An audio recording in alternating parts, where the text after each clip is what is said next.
Okay, you should be able to hear me now. Apparently the microphone had turned itself off. I don't know why it had done that, but the microphone had turned itself off. Yeah, I knew I was on mute. That's why I held up my hand and said, wait a second. Good afternoon, good evening, good morning. I'm really glad to see that you're all back on stream. Tasty. Build. Hannah, thank you so much for the subscription. You have lit up my pink rocket ship on this fine Sunday afternoon. So thank you so much for that.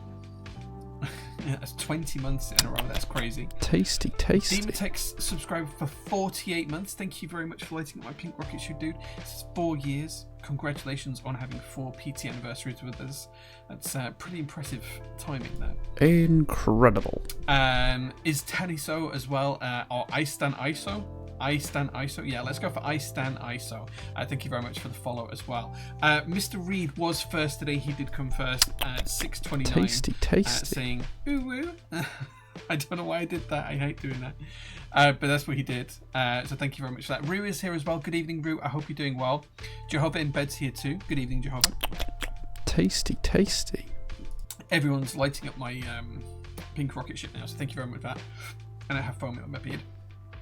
Affiliate Fish, thank you so much for being here as well. Captain Red Like 2, Captain Mike, both captains here, and Captain Reed, 3 captains, triple captaining today.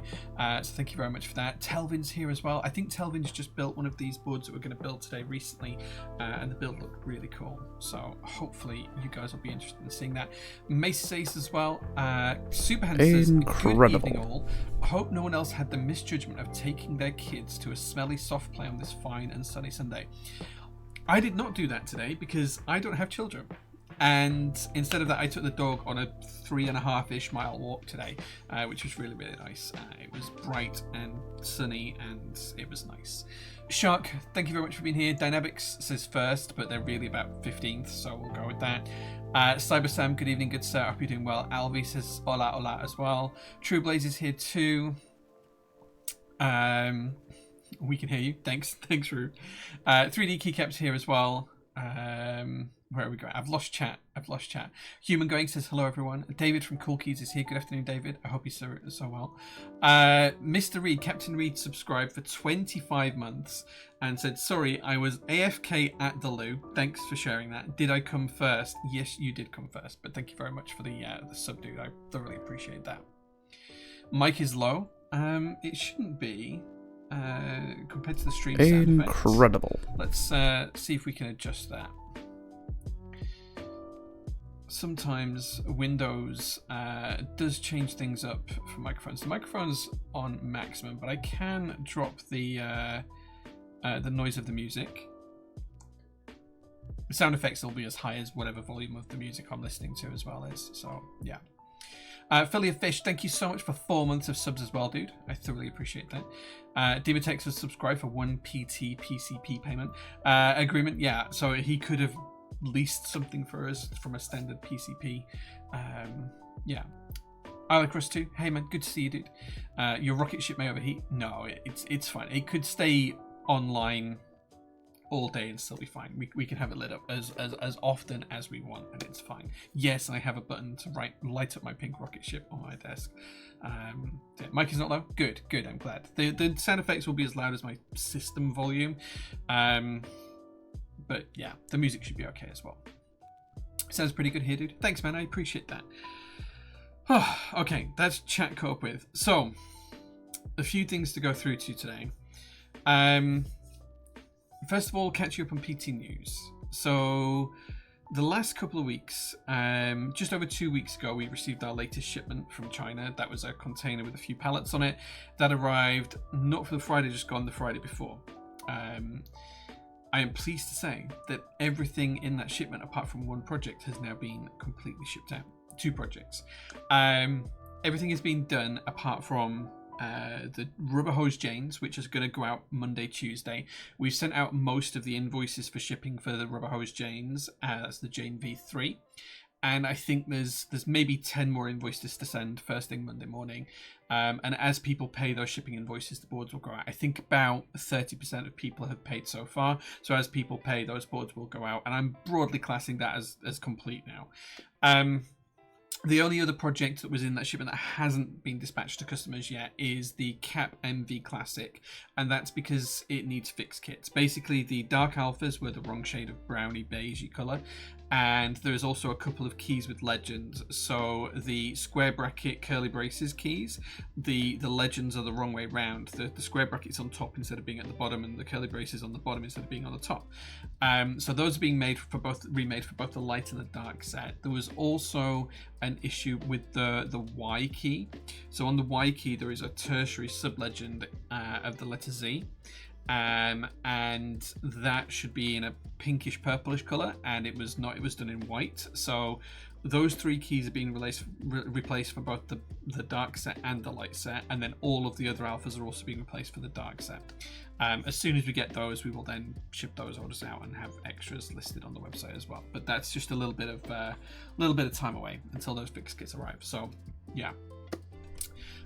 So I hope Jane's will be done this week. Cap MV Classic will be done when it's done, and then the other thing that I'm going to be focused on tomorrow, whilst Mel is finishing off doing in stock, finishing off the Jane invoices and shipping out Janes as people pay for them, I'm going to be going back through the Sebas TH edition because we've found some more QC issues that we need to report. So I'm just going to go through and document all of those, which is probably a half a day's job, and catch up on any emails because I think I've had a million emails in the past 2 weeks. So that's kind of like where we're landing from a PT perspective. There is one other product that's here at the workshop that didn't come as part of that shipment that we haven't tackled yet, and that's GMK Mono. I have seen a chat with Gion where there was apparently some keys produced incorrectly in that, so I'm just waiting to see if there is an update on those keys being remade, replaced, whatever else, and if they are, then I'll hold off on shipping it out until we get those replacement keys. Thoughts on the sets in the GMK keycap competition? I've seen a few of them. I was hoping that GMK would actually ask vendors to kind of like have an idea as to what would sell and things like that. They didn't. They just did their own thing, which is fine. It's their competition. I think there was a couple of sets that I saw which were very derivative of previous sets. But there was a couple that were real good bangers, and I think will do really well when they go into production, or if they go into production. I think there's at least 2 or 3 where I'd love to speak to the designers and say, even if you don't win, let's make this a reality. And I think other vendors will be on the same boat as that as well. So I don't know. We'll see how that goes, but we'll see if we can plan into it. There was a nice build stream for the NPR numpad. I heard you'll be getting it next. Exciting. Yes, I'm getting the NPR very soon. I did post some stories onto my Instagram reels earlier on today about that, because it's a really cool project. It's going to be stupidly expensive for a numpad, but it's really cool. So I hope you guys support it. But yes, it will be on stream soon. And I think what we're actually going to do is, because it's the same chassis that's being shipped between vendors and streamers, there is going to be like an individual PCB and plate build on each one. So what I'm hoping is that I can give away the PCB and plate build, even though I can't give away the chassis, the case, because that's going to go on to someone else to produce content after I've done the build stream. So I'll do the build stream, it'll go on to someone else, and I'll keep the PCB and plate, and hopefully I can then give that away at some point on stream. I thought that would be good. In terms of other things that are happening at PT, there's a lot of stuff happening around upcoming projects. I've spent a lot of time recently automating a lot of PT's systems, so to help both Sharon and Mel and make their jobs easier. And the main reason I've been doing that is to try and reduce everything's reliance on me. Unfortunately, I am the kind of like bottleneck for most of the way that PT works, and because I'm at a point now where I can't keep living off savings and I'm going to have to go and get a day job in the next 6 months, it's getting bad, guys, like really bad. Because I'm going to have to do that, I need to try and make PT as automated as possible so that as much can happen and empower both Sharon and Mel to make decisions and make better decisions than I can. So I'm automating a lot of stuff in the background to kind of give them the tools to make those things work as well. And the same for our accountants, so that we can handle things off to our accountants a lot easier. I'm creating a series of automated reports that will happen every month. On the end of the month, they will just badge everything up, distribute it to who needs to see it, have it go through a excuse me, a quick approvals process, and then VAT bills and end of year tax bills should just happen much easier. Same with payroll, because of course Sharon and Mel need to be paid each month. All of that kind of stuff should now be semi-automated, so it takes me, instead of 120 hours a week to do what I do, hopefully it'll take me 30 hours a week and I can go back to work on the same time. I did ask Sharon to ask about the Cherry Love International kit, but she hasn't come back to me yet. I think Mike, the designer, was actually in chat earlier on. So perhaps Mike can tell me, Captain Mike, Cherry Love International kit. What was the status on that? I believe we're having to do refunds, but I don't know, and I haven't heard back from Sharon yet. So I think it's just on her list of things to do. But yeah, that's kind of like the plan for prototypes over the next week and the next couple of weeks is for me to try and change all of those things. The other thing I want to do as well is finish off a load of personal projects. So my arcade cabinet that I built, I need to change all the buttons out of that, and I'm going to have a new vinyl piece made and printed because I've messed it up a little bit in places. So yeah, so I'm going to work through that. There's a ton of new group buy stuff coming that I've got on a tracker that I want to start to put onto the coming soon page, and I want to try and build some automations for that as well. Even if it builds the page automatically and then we have to add details later on, I think that's a good fix. And then I need to sell my black American pickup truck. So if anyone is in the UK and is in the market for a 1959 GMC K1500 pickup truck that is in chef's kiss condition, let me know, because I need to sell one. That's what I need to do. Choco Donuts. Refund available, Super Hands, if you are not happy with the delay, dude. You know that though. You know that. So yeah, so there's kind of like a lot of things going on and a lot of things being juggled, but hopefully we'll have kind of like some way forward on a lot of them in the very near future. And if anyone is aware of any senior program management type roles, CTO type roles within tech deployment areas, that kind of thing, please do let me know, because I am actively hunting now for a role. I have been brushing up on my CV with help from Mr. Collane, and it's going to have to start going out there to try and generate me some income, because I need some income now. After 6 years of doing PT, my savings are pretty barren, is probably the best way of putting it.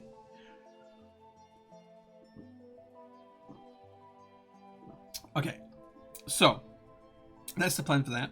Let's get rid of the whole shilling thing now and get that out of the way, because you guys hate when I do the shilling. I hate doing the shilling, but we have to do it. So what's live on the website right now? Let's have a look at the live group buys, and I'll run you through those. If you like DCS cream cheese and green, this is technically round 3. Round 1 and 2 happened almost 10 years ago. This is round 3. It's a great set. It's lovely. Please, let's get this to MOQ. There's a UK ISO kit only available through PT. Please, let's get this to MOQ, because yeah, the ISO kit's £7. Come on, guys, you can do that. It's a great set. It's green. It's DCS. It's lovely. It's one of my favorite historical sets. Let's get it over the line. Other things to call out as well. Where is it? The Smurv 80 has been extended, so it now finishes in 6 days' time instead of 1 day's time. So yeah, maybe you want to join that in the bonus round. But basically, you can get a fully built keyboard for like under £100, and it looks like that, which is pretty phenomenal. So there's 2 different versions. There's the tri-mode version, which comes as a kit, or there's the fully assembled version, which comes with switches and keycaps, and it's £95. It's £95. That, in anyone's book, should just be a nice no-brainer. Let's have a playground keyboard, because it looks great. It's cool as hell. It's got a big curve to it. It has a solenoid that impacts every time you type on a key. Let's get them bought. Everyone should have one of these. Other things to call out as well is the Mass 80 keyboard kit doesn't have long left. It's only got a couple of days. If you want something with a touchscreen in it, this is a fully functional touchscreen on the device, which is pretty cool. A couple of streamers have had a look at it. I think Alex Sotos had one a while back. It's a pretty cool keyboard. Maybe that's something you'd like to have a look at. And also the board that I'm using right now on the desk, the Kafka. I think this is probably the best bang for the buck keyboard that we have ever sold on PT. The 210 £5 version is pre-built, comes with switches, comes with keycaps, comes in all of the different combinations. You can have Geon Raw HE switches, you can have iStudio switches, or you can have my pick, which would be the AGS Radeon HE keycaps switches, or you can have white and black or beige keycaps, whichever you prefer. And the keycaps are pretty good, they're double shot. It's 210 quid. It's Hall Effect. It's a no-brainer. It looks great, it sounds great, it feels great. This hasn't left my desk. Go have a look at it. Go have a look at it and maybe do a buy. Okay, moving away from group buys, because not everyone wants to look at group buys. I'll have a quick look at pre-orders. The QK65 Mark III pre-built option is now available. We did have one. I have one behind me. We had it on stream. We built it with ZX a couple of weeks ago. It's really, really cool. Divina Papaya, Hanglebait, Windbreaker, Gorp. Gorp is actually on its way to us now, so this pre-order is probably going to get taken down tomorrow. So if you don't want to pay the in-stock price, which will be a little bit higher than this, and you want to pay the pre-order price, order probably before the morning. I think end of the day, early morning is when we'll change that over. In terms of in-stock, man, we have dropped a ton of stuff in stock recently. Some really cool stuff. We dropped in Maze clip-in stabilizers. I realized that one of the gaps that we had about a year ago was that we only had screw-in stabilizers, so we ordered these. These have been in the workshop for... I think we got them in April or May last year, and they've just been in a box that never got opened, and I remembered them the other day and went hunting for the box, and now they're in stock. So we do have these. They're in stock. They've got little silicone interiors. They're pretty good. I still prefer Knights, I'll be honest, but they're cheap. They're 8 quid and they're clip-ins, so great for all of those kinds of builds. There are key cult boards in stock right now. There's only a few of them. I think there's only one of each left, actually. There was a couple of kit 2 in stock and one of the other 2s. But yeah, if you want a HHKB or a win keyless or a win key Cult number 160, they're in stock and available to buy right now. DCS ABS 10 new bars are in stock as well. There's a whole raft of colours. You can see the colours here, but I need to take some pictures. So all of these colours are available, but they're all in 10 new space bars. So if you want to pick up a 10 new space bar, they're 12 quid each. You know, it is what it is. Cerberus keyboards kits. We're actually building one of these today. So this is an FRL TKL with glowing lights here for the eyes and the whole Cerberus kind of theming. It's pretty cool. Maybe take a look, because there's 6 kits left in stock, but they're all pretty low on stock, so maybe you want to pick one of those up. Tora 60 keyboards. There's one Pangea Mini left. If anyone is looking for a Pangea Mini, we have one single kit 2 left, I noticed, which is baby blue, which was the second best color they did, with silver parts, and it's really, really nice. It's stainless steel machine finished. Really, really nice. Maybe that's up your street. Go take a look at that. And then, of course, there's Neo C75s, Neo 80s, Neo 65s, Neo 70s, Neo 65, Core Pluses, and normal Neo 65s. There's Neo Ergo, there's the Oblique, parts, there's the Neo 65 CU and the Neo 60 CU. There's the Neo 60 Core. And then, of course, there's all the switches that we dropped a couple of weeks ago as well. HMX Snowfall, the purple domes from AE boards, Gateron Lanes, which are amazing switches, Raids, HE switches, Navies, EC switches, Valerians, AGS Radiant switches. We also put the Bidapad. I'm tempted to pick one of these up myself because these look really cool. Put PT keycaps on here. Dita Rams, Teenage Engineering style inspired macro knob. I genuinely love the look of this, and I think we're going to stock some more. I think I'm actually going to try and get the wireless version as well. So yeah, it's pretty cool. It's pretty cool. Maybe you want to have a look at one of those as well. Busy Town desk mats. Do you know, I've actually tried something new for the first time ever. I've posted these onto Instagram, and I've hit the little button that for businesses says boost post. I've put £11 of my own money towards this because it wasn't set up to go through the business, so it came out of my personal current account. But I've paid £11 to try and boost this post to see what boosting posts on Instagram actually does, if anything. I'm not usually one for paying for advertising. We don't use Google adverts. We're not on, like, we don't have Google shopping adverts like every other vendor does. I know, like, if you go to like Serpent Keys and Thock Exchange and things, they've all got like the Google ads. We don't do any of that. We want, you know, native traffic, organic traffic rather than forced traffic. And I've always seen that boost post button and wondered is it worthwhile pressing? Well, we've pressed it, so I'll get a report in a week's time. We'll see whether it's worthwhile or not. But I haven't seen anyone actually order it since I hit the boost post button on Saturday night. So yeah, but both sizes are available, the large one and the small one, so you can have the little tiny one or the full size one. Yeah, maybe you want to take a look at those as well. Cool. Okay, and then the final thing to have a look at is the coming soon stuff. The Fin 60XT is on its way. This is really cool project. I love the side of this project. It's something a little bit different and unique. There's details on the website if you want to go and have a look at this. All sorts of stuff coming. Sadly, no ISO support at the minute, but I have asked them to look at that and see if they can offer it. We'll see. But yeah, it's going to click-clack as KTEX switch keys and minnow keys. So maybe you want to take a look at that as well. The other thing that I did do as well, which you may or may not be interested in, but I built a typing game on the website. So this is Ozzy the Octopus is kind of like our unofficial mascot. It's the octopus logo that's on the back of all of our hoodies and tees. You can have a go at this, and you have to press space to get to the next word. I'm not going to try and do it because I don't want to embarrass myself, but you can see my accuracy is very low because I'm just hitting any keycaps here. But effectively you can play this, and it does a local kind of scoreboard for you. I'm going to build a worldwide leaderboard into this at some point in the next couple of weeks. Like, it comes up with little things at the bottom, like type faster, I'm getting closer, hurry up, don't let me catch you, because Ozzy's trying to catch you is the whole theme of it. The dictionary is actually uses all of the website. Any word that's used in a product description on the website, which I'm pretty proud of, is what it uses as the dictionary for this. So yeah, we'll see. It also has a cheeky little call to action here. Maybe it's time for a new daily driver. Maybe a better keyboard would help.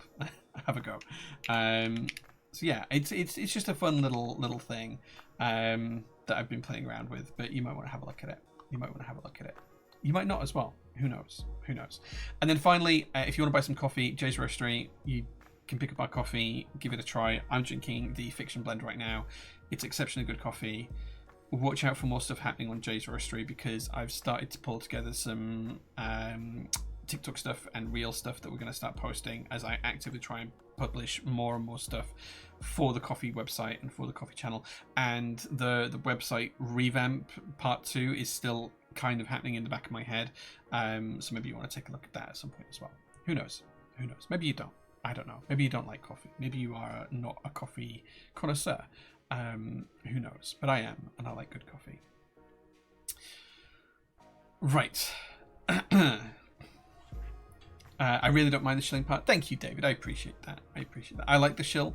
Filet of fish. Well, it was quite an extended shill today. That was pretty long compared to how our normal shills go. But if you liked it, I'm good.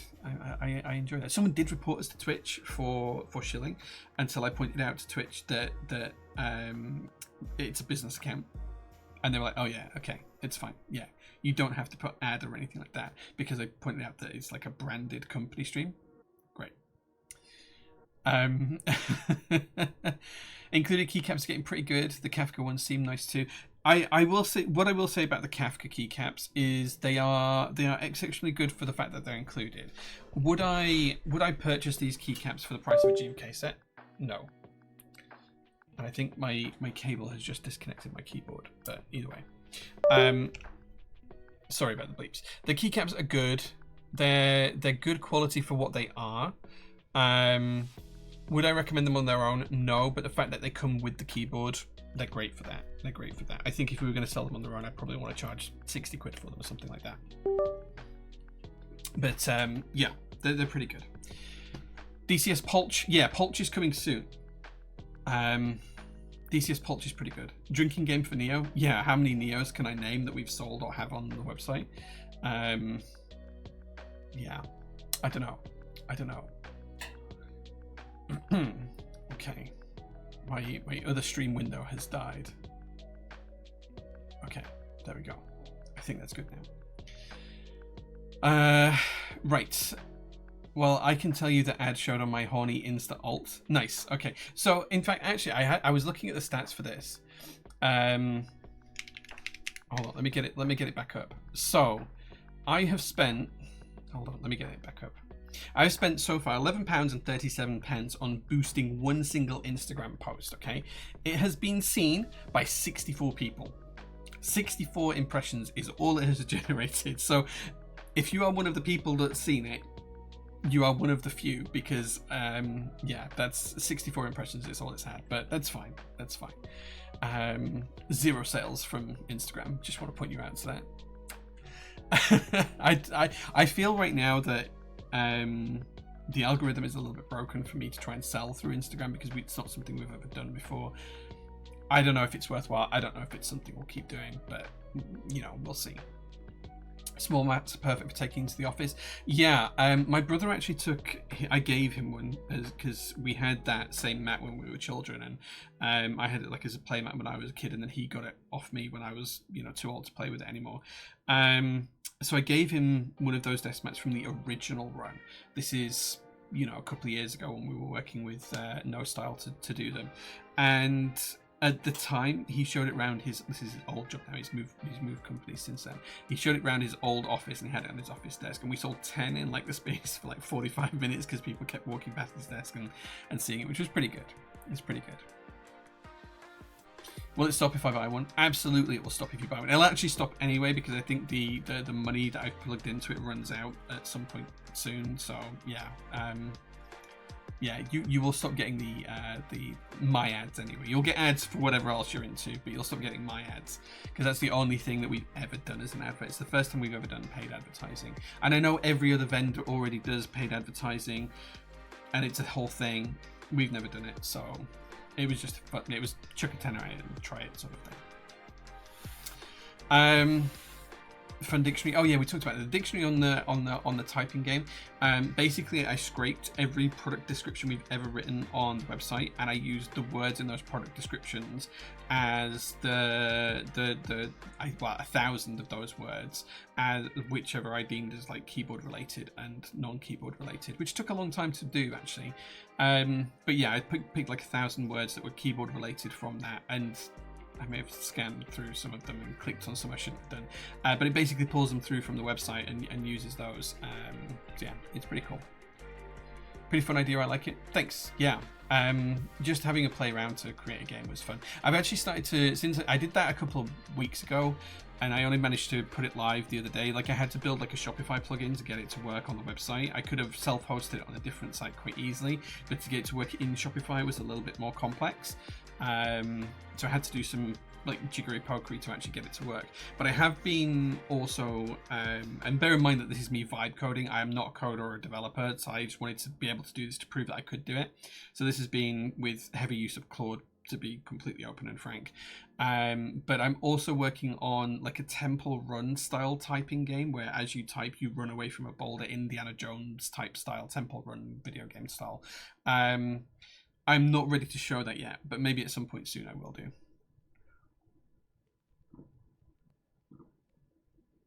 FinXD has some good colours. The blue is sexy. The blue's really good with the FinXD. The whole board's really nice. LaPope79 says, I like the shill, although it's quite late for coffee. Sure, but if you buy the coffee now, you're not going to get it like in 10 minutes. You're going to get it in a couple of days. We'll ship it out tomorrow. You'll get it on Tuesday, Wednesday. I think that's all right. And I'm having a coffee, so that's fine. Hector VS is here. Hey, just joined. Did you already give your thoughts on the Seneca? So I talked about the Seneca last week. It's actually on the desk at the side of me. The Seneca is an interesting keyboard. It's very, very expensive, and it has some unique propositions. And my ultimate view on it, Hector VS, is it's not a keyboard for most keyboard enthusiasts, okay? Most keyboard enthusiasts are trying to find their end game. You are trying to find your end game. I'm trying to find my end game. The Seneca is an exercise into purchasing someone else's idea of an end game. So it's like me going to you and saying, Hector, what's your idea of end game? And you giving me that. Only we're talking about Norbauer instead. And it is a love letter to Norbauer's preference on typing feel and experience. That is exactly what the Seneca is. And you have to go into it bearing in mind that you're not buying something for you, that was designed for you, that was built for you, that was created for you. You're buying someone else's passion project to see what their end game is all about. And then maybe that happens to collide with your end game. Maybe it does. Maybe it doesn't. maybe it's somewhere in between. I don't know. That's going to be your own experience, but you have to realize that you're not buying your end game. You're buying someone else's end game to see how that feels for you. So it's an interesting thought experiment. I am not sad that I bought it. I spent a lot of money on it. I could use that money right now because I'm trying to move house. But you know, I've been a keyboard collector for many years, and almost every keyboard I have in my collection is a board that I've built to my specification and my taste, or to the specification that you guys as viewers have told me to build it to.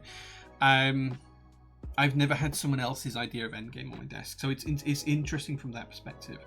The stabilizers, which are the big talking point, are different. They because stabilizers work on a rotational specification in MX style, and in Neubauer's implementation they work on a vertical integration. They do feel different. Like, you can tell as soon as you press it that it's different. Is that better or worse? I'm still up in the air on that. I don't think it's enough better to justify the cost of the stabilizers, let's put it that way. But it's nice to have them on the desk. So yeah, that's my thoughts in a nutshell, Hector, on the Seneca. Love the desk mat you're using. Thank you. Yes, this is in stock. You can pick these up right now. This is the Led Zepp R2 desk mat. Why have I zoomed the camera in quite so far? We should just zoom that out. Hold on. Come on, camera, please. Behave. No, that's a bit better. Yeah, you can buy that right now. It's on the website. It's the go to website. Led Zepp in stock. Led Zepp desk mats. It's £22 plus shipping, and it's a great desk mat. It's rough textured. It's nice to touch. It's nice to stroke, I guess. And we all know that we like to stroke something. So yeah. I like the shell too. Good to know what's coming up and what your opinions on the group buys are. So I appreciate that, Brooke. Brooke. I'm just gonna call you Brooke. Yeah, I like to share what we do, and I do build a lot of keyboards as well. But I have to do this shit. And the whole point of like running the company is to sell products to like keep Mel and Sharon in a job, and to keep you guys with a vast array of keyboard stuff constantly coming. Right, that's the idea. So yeah. Polch looks really good. Polch is really nice. Yeah. We're doing UK ISO for Polch as well, so I've seen it on my 3 Insta accounts. So do I count as 3 people? It depends. I think it depends, because on Instagram it sees both my Jay's Roastery account and my Prototypist account as one. So I think it depends on how you are set up. £11 well spent. And I think it's a waste of 11 quid, but it was a good. It's not a waste of 11 quid. I think the money has not produced the desired response in terms of advertising. However, it has taught me that £11 is not enough money to spend on ads for it to show a meaningful return. So yeah, it's one of those things. Cerberus, yes, we are building a Cerberus for a customer today. It's not my board, it's their board. They've sent me some Hades switches, which are in here, and I will need to take a quick comfort break and go grab them some stabilizers, because they've just ordered them and I forgot to pick those up.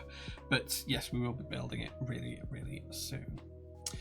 Jay, it's been a week now with the Seneca. Anything you want to share back about it? Is it part of your rotation? So it has been on my desk, GDC. I have a second PC set up just to the side of my main PC. I have a Mac Mini just set up, and it has been basically the main input device for that for the past week. It doesn't get heavy use, but it has been there. I think my comments earlier are still pretty valid as to where I'm thinking on it. That typing battle royale game was quite good too. Nice, very fair. Wait, what was fair? What was fair? No salad, no sauce. Hey man, good to see you. Just want to shout out No Salad, No Sauce, because he brought me some samosas around the other day that were delicious. So thank you very much for dropping those off at the workshop. I very much appreciate that, dude. And I will happily take more. I know it's Ramadan and you probably won't have them, but I will take more whenever you do. That's kind of my thing. I like using designer's idea of what something should be.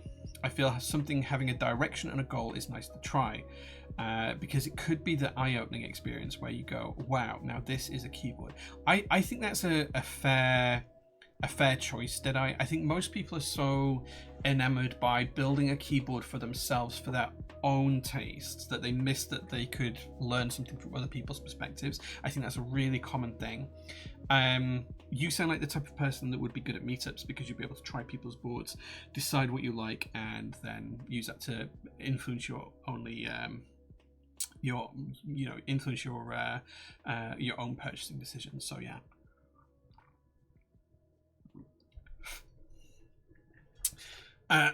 Just depends. It does. Alcyon Day says, "Is the coffee just for decoration? I can see the design. Take a sip." The coffee is because I have my own coffee company, and I drink a ton of coffee. It's a real coffee. See, I'm spilling it now. It's a real coffee. The latte art is because I do latte art. Oh shit! I got it on the Kafka. Crap! I don't have a tissue. Jumper time. Thanks for that. It's only on the keycap. We're good. It's only on the keycap. Do I have a keycap on? No, I haven't got any tools yet. But yeah, the coffee is real. The coffee is real. I have a coffee company. Of course, I drink real coffee. Alcyon Days. That's a weird question. That's the type of question that people ask when they are very anti you, I think. I won't buy a board that I can't build my own stabilizers and switches, so yeah. Okay, so you are straying away from it now, did I? But yeah, that's fair. Brooks, correct. Nice, thank you. Showens, love your company and how generous you are with your time and knowledge. Thanks, man. I appreciate that. I think I learned something this week. So this is anecdote time, and some people have already heard this story, but over the past 3 or 4 weeks, I've had a nice gentleman reach out and ask me a ton of questions on email.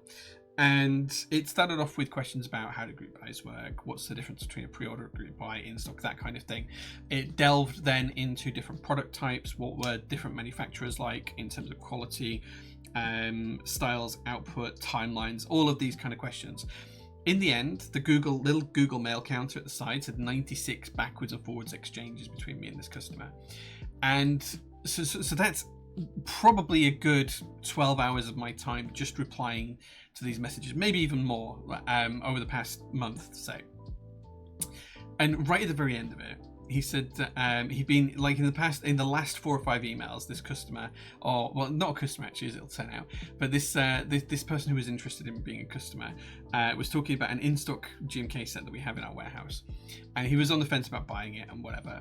And on his very last message, the previous to last one, he asked if we'd got plenty in stock, and I said, yeah, we've got plenty of stock. It's not going to sell out anytime soon. And he was like, great. And then in his very last message, which I haven't responded to yet, he said, Jay, I just wanted to thank you for all your time. Thank you very much for going backwards and forwards. I actually found the set at another vendor internationally for £3 cheaper. So that's less than $5 cheaper. So I've gone with them instead. And it's like, okay, how do I reply to that in a nice way? I mean, I didn't email him back and forth to make a sale. I just enjoyed the conversation, but it felt like that was just like a dig in the ribs at the end. It's like, oh yeah, thanks for all that, Jay, but I'm going to go with someone else. I'm going to go shop elsewhere. Thank you very much for all of your time, but yeah, I'm going to buy it from there. So it's an interesting one. So the learning I've had this week is sometimes I might be too generous with my time, and that I might need to rein things like that back in a little bit, because I thought we were having a generally good conversation. I thought we were bonding. I thought, maybe this guy might want to come to Keyboards and Coffee at some point because we talked about it. Maybe I don't care whether he's a customer, but it feels like it's going the right way.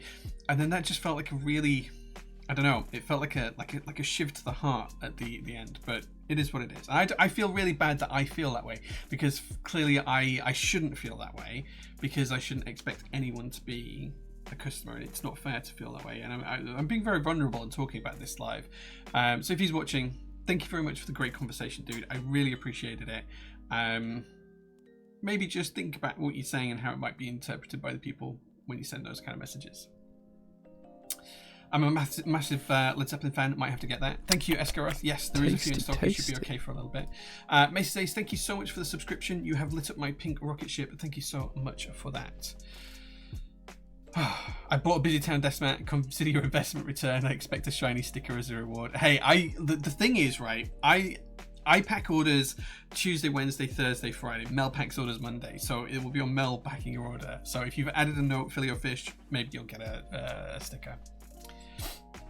I think what I value is it's not just shilling for shill. Yeah, that's a fair point, Brooke. Like I hate the shilling. I feel so uncomfortable doing it. I'm not a salesman at all. I just like to share cool stuff. Like when people come to the workshop, I'm happy to talk coffee, keyboards, cars, playing cards, watches, 3D printing, whatever my topics of hobbies are at that given point. I want to talk about everything. And I like to share that with people, and that's why I do these streams. They had the same idea as me. I built mine with Hades, which is, I think it's a theme, Telvin, Cerberus and Hades. If we had some Styx stabilizers, that would have been a great choice as well, right? Feels like you strike the right balance on being genuine rather than trying to make money disingenuously. Well, that's the cool thing. I don't make money. So, yeah, I don't make any money from PT. I don't get paid like a salary or anything like that. That's why I'm having to go back and find a job. So everything you see is just me being open and honest. That's the way I keep it. So yeah, I don't charge to have stuff on stream for builds apart from customer build services, which cost 50 quid, but that goes into the company anyway. But like product placement and stuff like that, I don't charge for that like some streamers do. So I don't have ads in that way. Like the Kafka was not sent to me to put on stream, it was sent to me to try and see if I liked it, and it just happens to be on stream because it's on my desk. Same with the Seneca. I bought that in cold hard cash, and then this is a customer build we're streaming today, and 99% of the boards that we do stream are my own personal boards that I'm building for me. So yeah. Mason Day says, hey Jay, I just wanted to thank you for the community you've helped build and invited me into. I'm typing this on my first custom keyboard, a Neo 80. Great call. Neo 80s are a really good, solid keyboard. I was nervous to build this, but didn't need to be, as all the help I would ever need was in the Discord waiting for help, yourself included. How proud of you of your community and the shop that you've put so much of your life into. Dude, thank you so much, first of all. That's a really, really great series of questions. How proud am I of the community? Dude, like, when I joined the keyboard community, I think I joined the keyboard community around 2012, 2013, when I joined some of my first group buys, but that was only on KeyCac. The UK community I found on Reddit probably around 2014, and then 2015, I think, or 2016 was when the Discord started. And I was like just really interested in helping people back then. And it's been, even now I'm still active in MK UK, although that's had its own ups and downs. If you know, you know. But one of the things that I've always said that I'm most proud of is the SPC. So if you're a Twitch sub, or if you support us on Ko-fi, which I don't shill enough and I probably should shill more, that gets you a few things. It gets you a free build every year at certain tiers and things like that on Ko-fi, and it gets you ad free on if you do it through Twitch. But it also gives you access to the secret hidden channel on Discord, which is the SPC. I won't tell you what SPC stands for, but just know that they named themselves as a collective historically, and the kind of logo that they have is that logo. They designed that themselves. I was not involved in that. It happened 4 or 5 years ago. But the SPC as a group is quite possibly the most friendly, welcoming, helpful and humble series of people I've ever had the opportunity to call friends.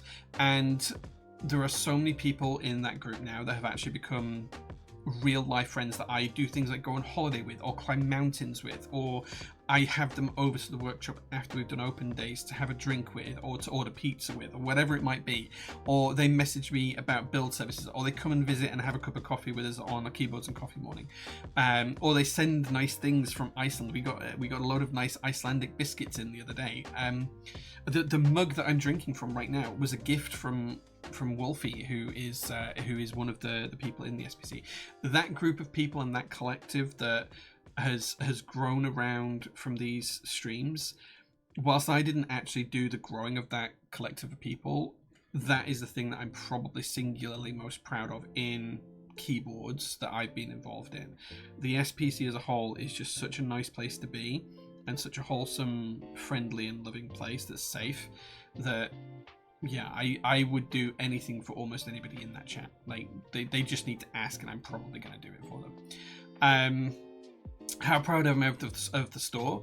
Immensely proud. Like the PT started from zero. It had I put my own blood, sweat, tears, and money into it, sure, but the first product we did failed completely. It was a keyboard calendar, and it sold nowhere near as many units as we wanted to do. So we had this idea back in late 2018, early 2019, and PT was supposed to start in early 2019. It didn't, because my mum passed away in March, and that kind of like delayed. So PT was supposed to launch around February, March time. My mum got sick, she died, kind of put me off a little bit. I went to Seattle in the summer, which is when PT was supposed to be already rolling, to meet with Canon Keys and Norbauer and Project Keyboard and all of these other vendors at the time, Novel Keys and everyone else.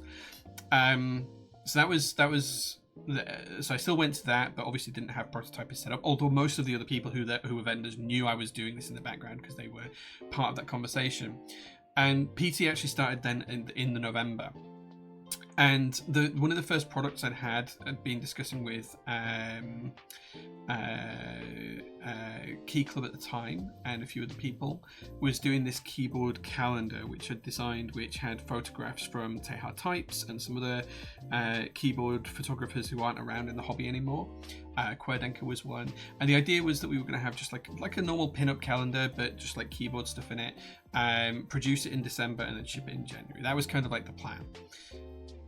I think in the UK we sold like 8 units, and then worldwide we sold like 25 units, and it needed to sell 1,000 to get made. And I was so confident it was going to happen, and it didn't. It just completely and utterly failed. And then I had to learn how to do refunds and to cancel manufacturers of things and to say to everyone that it didn't make it and it wasn't going ahead. So there's been a ton of stuff like that has just helped us grow and learn how to do things. And there's been more failures since then. JOG, MW by PT keycaps, to some extent, I think. Midnight Rainbow as well, and other things as well. But there's also been so many more wins that we've done, so many more products that have come out and been produced. And the reason I started PT at the time, back in the day, was because I was struggling as an enthusiast to be able to buy all of the stuff that was out there. I had to order it from... Tasty. Thank you so much, Piney, for the sub. I thoroughly appreciate it, dude. I had to order it from, China or the US or Korea or wherever else that keyboard has been produced and sold. And there was no real UK vendors. I had a chat with Mechboards at the time, because they were the only other company in the UK back then, about maybe partnering with them, and I'd already started streaming. They weren't interested in that. I wanted to do their own thing. So Prototypers was kind of born from that, I guess. That was late 2017, early 2018. And then, yeah, it's just kind of grown. I didn't intend PT to be what it is today. Like, my intention was never for PT to be a full-time job. It was supposed to be side of desk, do it in my spare time, ship products out on a weekend, do my day-to-day job during the rest of the week. And within 4 months, we had sold that much that we needed a workshop. And you could not believe, I can't, some of the things I've got to do through running PT is insane. I've been to McLaren, the Formula One factory. I've been to Formula One races. I've been all over the world to keyboard meets. I've been all across Europe. I've been to Copenhagen, Germany. I've been to multiple different places in America. I've been all over the place. And I wouldn't have been able to do that if it wasn't for PT in those kinds of circles. And it's given me a huge leg up into the world in terms of how to run a business, how to design and develop products, how to make sure things happen. And sure, my project management background helps wholeheartedly with a lot of that and makes it a lot easier for some respects, but it's been a massive learning experience, and I'm really, really proud of it. Like to know that we are where we are today, and probably the largest in the UK, is kind of insane. It was never intended and happened completely by accident, but I'm hugely proud of it. And I don't think I'll ever do anything else in my life that makes me proud of what I've done for PT and things like that, and for the community. It's like if you look at what PT has enabled across the whole community, I don't think we'd have the number of vendors we've got in the UK today is what we if PT had never existed, because we've just kind of opened up so many doors and things like that to get products out. I don't think we'd have the community. I don't think we'd have had half of the products, because people would still be ordering from 3/4 of the way around the world. So I'm hugely proud of that. But at the same time, Daddy needs money, and Daddy can't keep just streaming and pretending it's all okay. So my savings have taken a massive hit, and I'm pretty much brassic broke now on a personal level. So I need to go and find a job. But yeah, I'm really proud of it.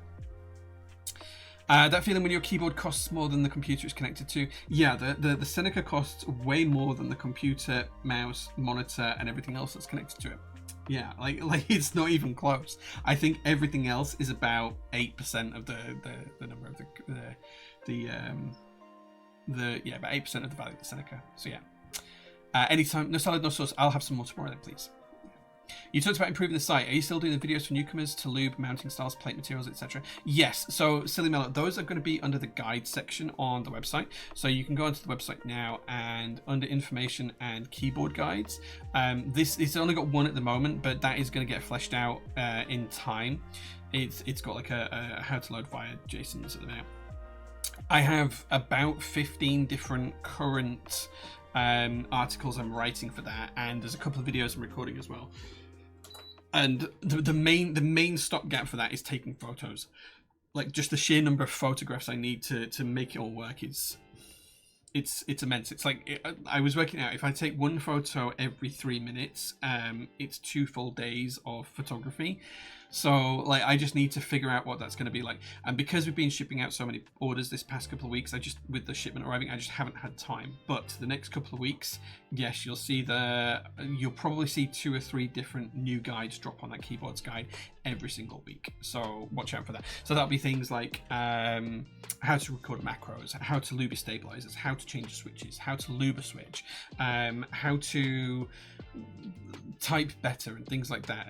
It'll include how to solder. It will include all sorts of different stuff. But yeah, it's just going to take a little bit of time to get that up there. But yes, it's going to be done. Is the coffee decaf at this time? No, this is not decaf coffee. Brooke, the way I feel about decaf coffee, and we do a decaf coffee, which is exceptionally good, actually. I might add, I'm really proud of the decaf coffee we sell at Jay's Roastery. It's actually really good and drinkable. But decaf coffee is a little bit like going to a lady of the night for a cuddle. It's not quite what you're supposed to do. So that's why I call it true crime, because I think it is a crime against coffee. But yes, we do that. Going cheap when used Seneca with liquid damage. No, the Seneca's miles away. Then it was just a tiny splash on the Kafka.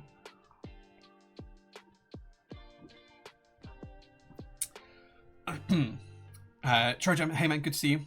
I blocked that person. Worked at a licensed Apple retailer, stood 50 minutes around advising a customer. Customer left. 3 days later, customer came back with a new MacBook and a problem. Help if you buy with us, but if you waste our time, buy somewhere else, and then come to get free service, you get the F thrown out. I think the thing is, Alcyon Days, like, when it comes to customer service, I don't necessarily see people asking me questions as customer service. Like, people can ask me for tips now, and I will try and help them. I don't see me streaming as necessarily customer service. It's doing different things to that. Whether they buy from me or not is kind of irrelevant. It did feel like a bit of a shiv, to be honest with you, on that particular one, because it was so much time. But just in general, I see questions like that as more helping build the community, which to me is what this is all about. It's not about selling products and making money and whatever else. It's about making sure that people like the products they have and get the best out of them and help them to understand how to use them and all of that kind of good stuff. So I think that it's fair that if someone comes to me and asks me a ton of questions, I try and help them if I can. I could have just done the easy option and said, hey, here's a link to the Discord. All these questions you've got, come and join the Discord server, because if I can't help you, someone else will be able to help you if you ask those questions. That would have been the easy out, and maybe I should have done that. I don't know. You guys can tell me. Will we still have our Sunday streams? I look forward to it every week. Yes, even when I'm working, we will still do Sunday streams. That's not going to be ending. Yeah. Kalane and Humble. LOL. Taps nose. Yeah. Sorry to hear about the email experience with the potential customer. It really sucks when you spend your time and effort creating a bond with someone and feel like it's been a wasted effort on your part. I've had the exact same feeling recently with someone that I've been seeing for the last 2 months. Dude, I'm sorry about that, Jehovah. I hope you're doing all right. I hope you're doing well, man. And yeah, it can feel a bit rough when that kind of thing happens. But yeah. A very happy PT and mech boards exist in the country. Thanks, man. I appreciate you. I appreciate that. What a beautifully candid answer, dude. Any question you ask me, I will always answer candidly. Like, I have nothing to hide. I have nothing to not share. Hell, I've even shared like some of the configurations and numbers of how like a GMK group buy works on stream before, like actual real live data numbers and things like that. So I've had people request my. There was a time for about 12 months where I paid myself 12 grand a year, which is like less than minimum wage here in the UK. It's like 14,000 US dollars, and I just got that much flack and backlash from some members of the community that I stopped doing it because they asked to see my P60s, which is kind of like the legal document that shows you your annual earnings and stuff like that. So I shared all of that documentation just to show them because they didn't believe me, and I just got a load of crap back. So it was easier to just not bother. So yeah, it's very different. Wally UK, hey man, good to see you. It says, hey, question for someone impulsive who knows very little about keyboards. I bought a Neo 80 from your website yesterday. Nice, thanks dude. We'll get that shipped out tomorrow for you if it's an in-stock one. And some KeyGeek Ashes switches. Cool. Tasty. The Ashes switches are great. Mr. Klein, thank you so much for your sub, dude. Thank you for laying on my pink rocket ship. Back to Wally. Yeah, bought some KeyGeek Ashes switches. Yeah, the Ashes are great. They sound fantastic. I put them in a 21XX build. Chef's kiss. I'm looking at a keycap set called Cap Retro Light R2 keycap set from Serpent Keys. Just want to check if everything I bought will work together. Yes, I'm not going to recommend you buy a keycap set from another vendor when we have a large range, but keycap sets should work. I don't think they have cap retro lights. Maybe they do. I don't know. But yeah, all of the keycaps that we sell will work with your Neo 80. That's what I will say. I don't, and Cap as a brand should as well. We already have some cap sets in stock, but I don't know enough about the rest of the keycap set to know that it will cover your particular keyboard, because it will depend on how you build it, ANSI, ISO, all of that kind of stuff. You'll need to look at the product kitting images and be really careful on that one if you use UK ISO specifically, because that may or may not be included. So definitely take a look. Do I also need to buy some lube? I've never built a keyboard before, so look forward to learning. For stabilizers, I do recommend a lubing. We do have lube pens, which I don't have to hand, where you can apply lubricant really easily. It's much easier to buy the lubricant pens for your stabilizers than it is to buy a brush and lube and do it yourself. It's maybe £1 or £2 more expensive, but I think it's much better to get the lube pens. So you want BDZ XHT for that. It's the best lube for stabilizers right now. Dead easy to do, and you'll see me do it in a few minutes when we build this keyboard. Never built a keyboard, so look forward to learning. Yeah, follow the Neo 80 build guide. There's a ton of stuff guides on there. It's really easy to follow, but that should work nicely for you. Yeah, and jump in the Discord server, because if you get stuck, you can always ask a question, and if I'm not around, someone from the community will be. So yeah, without PT, I wouldn't type on these keycaps. Nice. The switches come pre-lubed. You'd only need some for the stabilizers, 205G0 and a brush. Yeah, I mean, the switches that he's ordered don't need lubricating. They are great out of the box. The Ashes switches are great out of the box, so yeah. Loopy Lupo giving some good advice as well. Trusted everything, especially when spending. PT has never let me down, and for the last few years I have bought from nowhere else. Thanks, man, I appreciate that. Never cross-check prices. I think the prices at PT are good, and if I can't afford something, I just wait until I can.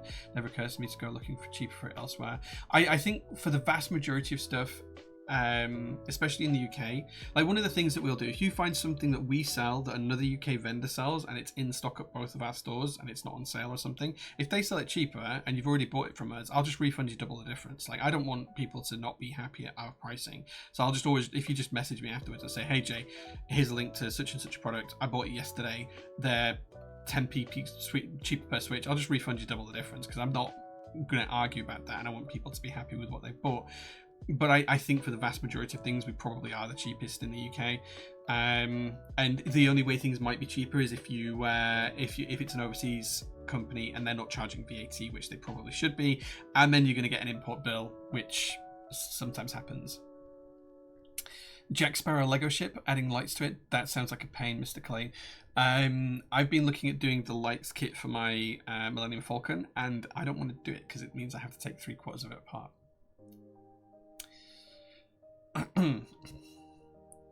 I was explaining to a friend last night how completely different the audiophile community feels to the keyboard community. I had no idea nerdy hobbyists could be so friendly. Yeah, man, the whole idea is friendly. Be friendly, help people, do good things, right? That's kind of like the aim of the game for here. I'm not into the audiophile community. I feel like it's a hobby that I circle around the rabbit hole of and could fall into, and I try not to. But yeah, I don't know what people are like in that hobby.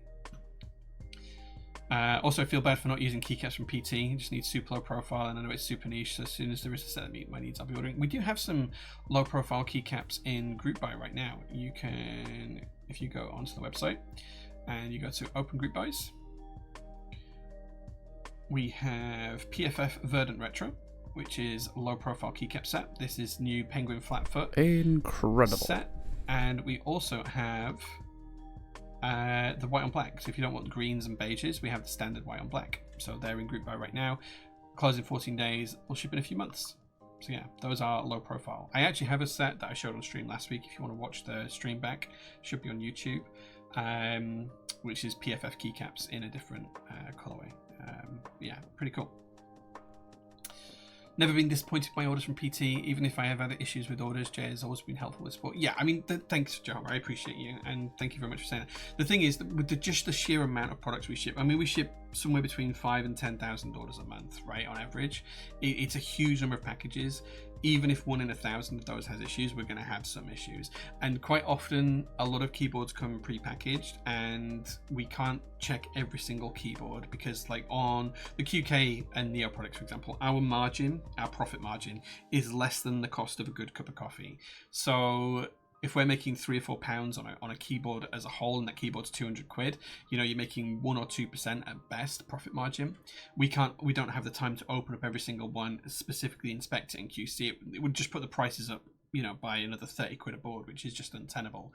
So we do dip testing where we'll test somewhere around 10% of boards, so sometimes that can be missed and things like that happen. Or like with the Pangea Minis recently, the obliques came pre-packaged from the manufacturer and they were all sealed, so we didn't want to open and break all the seals to check them, because that's the customer's enjoyment, is breaking the seals and peeling off the plastic.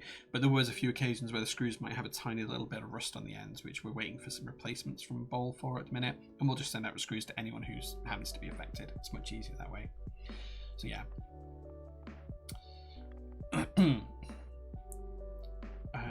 Good evening, Mr. Pokemon Kid. I'm good, thanks. I hope you're doing well as well too. Been thinking of picking up an in-stock Cerberus. Yeah, we'll be building the board in a few minutes. In about 2 minutes, I'm going to take a break. We're going to have a quick comfort break and get a bottle of water because I've just about finished on my coffee, and grab the customer stabilizers, and then we'll crack on with the build. So I'll be about 2 minutes when we take the break. Never been disappointed with PT's performance, and I've bought a lot from them. Thanks, Trojan. You're a good guy, man. I appreciate you. I wonder how many people buy their first keyboard thinking I'll be done with that one. This is not a rabbit hole. I have multiple friends, Alcyon Days, that have said, oh, I just want this one keyboard and then I'm done. And now they have 20 keyboards. And they've spent 10 grand. Well, maybe not that much. Maybe spent 5 grand. But yeah.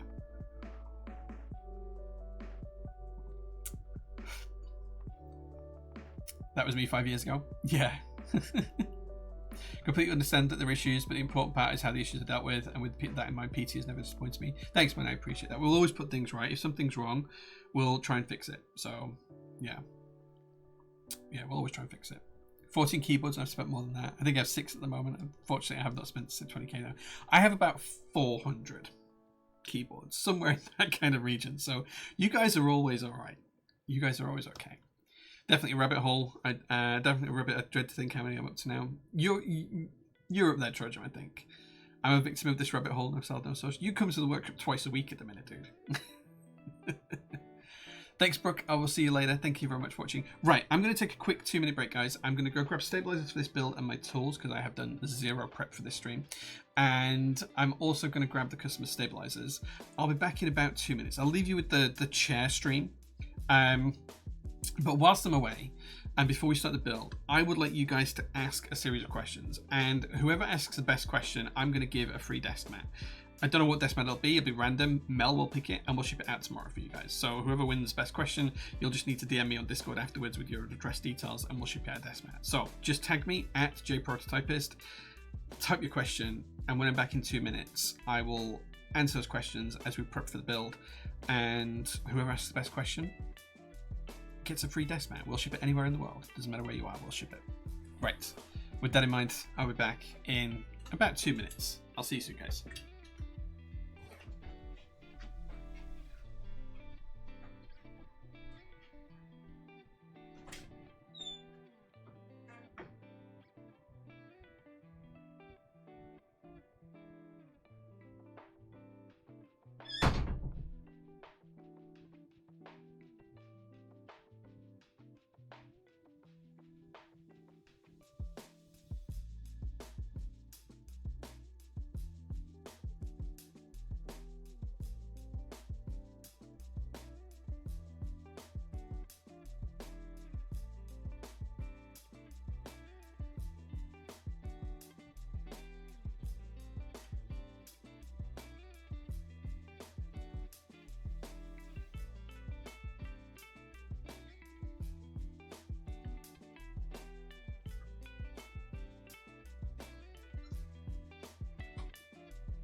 Okay, I'm back with tools, water, and stabilizers. I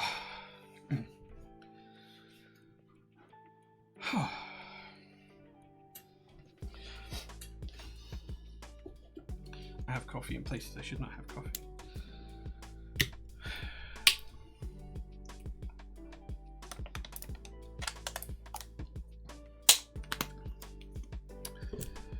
I have a million text messages.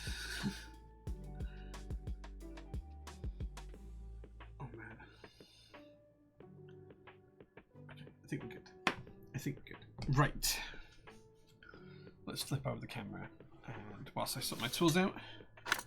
Oh, we talked about loop pens earlier on. Loop pen. Super works. Right.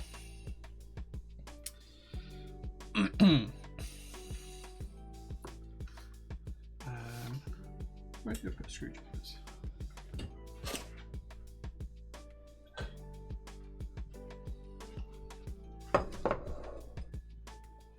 Okay. Now I'm actually ready. No, I'm not actually ready.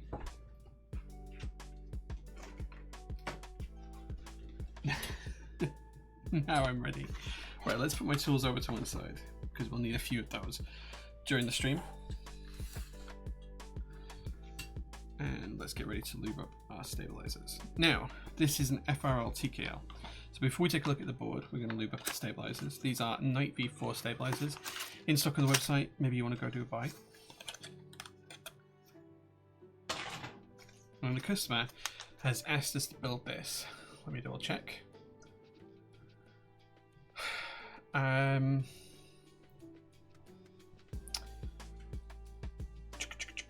ISO 7U spacebar, split right shift. So it's ISO, so it's split left shift, split right shift, which means, let me get up an image of the keyboard kit. We'll be doing full backspace.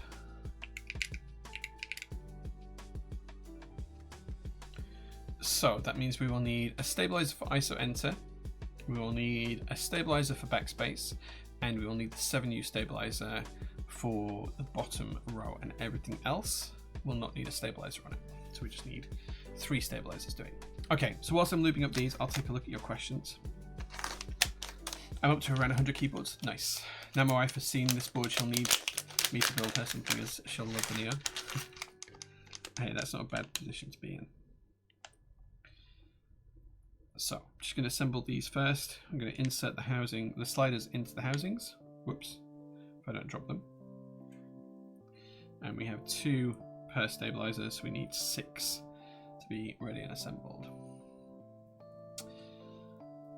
I'm averaging 1.3 boards per month. Nice. I already have 4 keyboards, but my Neo 80C will be my first proper custom build. Can't wait. Nice. The Neo 80 is a great keyboard, so nice. My girlfriend still doesn't understand why the heck I need so many keyboards. Hey man, I'll never understand why my wife needs so many handbags or pairs of shoes, but you know, they do. So okay, that's all the parts we need.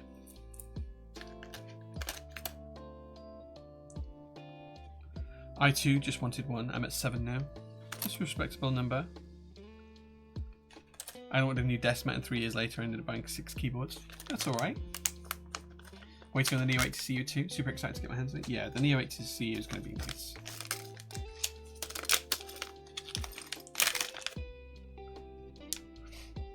Doesn't compare to a collection of dresses.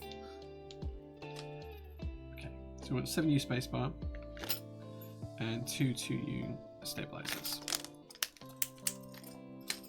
Because we have the rest of those parts. Okay, so what we're going to do here is take our wire and we're going to lubricate one end, and then we're going to put the wire into the housings on that side. So you can see we're just basically painting on a very, very thin layer of the XHT BDZ. Other lubes may vary in terms of how you want to apply them.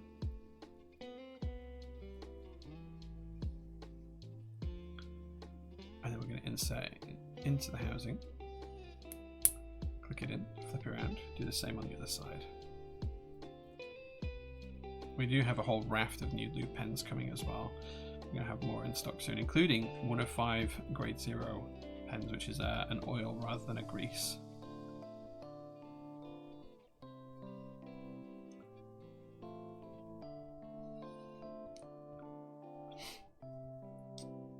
What's your idea of the best keyboard design, says La Pope?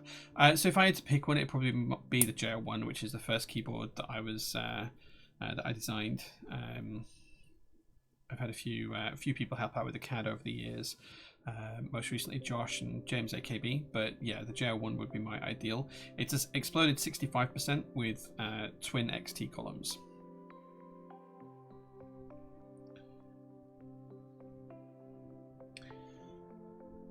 So that's probably what I do. And there is going to be a new version of it, hopefully this year. I just need to figure out where we're up to with that, because, well, a lot of things have changed recently. And funnily enough, I did get a message a couple of weeks ago about the term JO1 and JO2, and that someone else who is in the keyboard space has actually trademarked those names and said that I can't use them, despite the fact that we've had a product named that for over 7 years. Which is interesting. So yeah, I might need to have a quick chat with some legal advice on that one.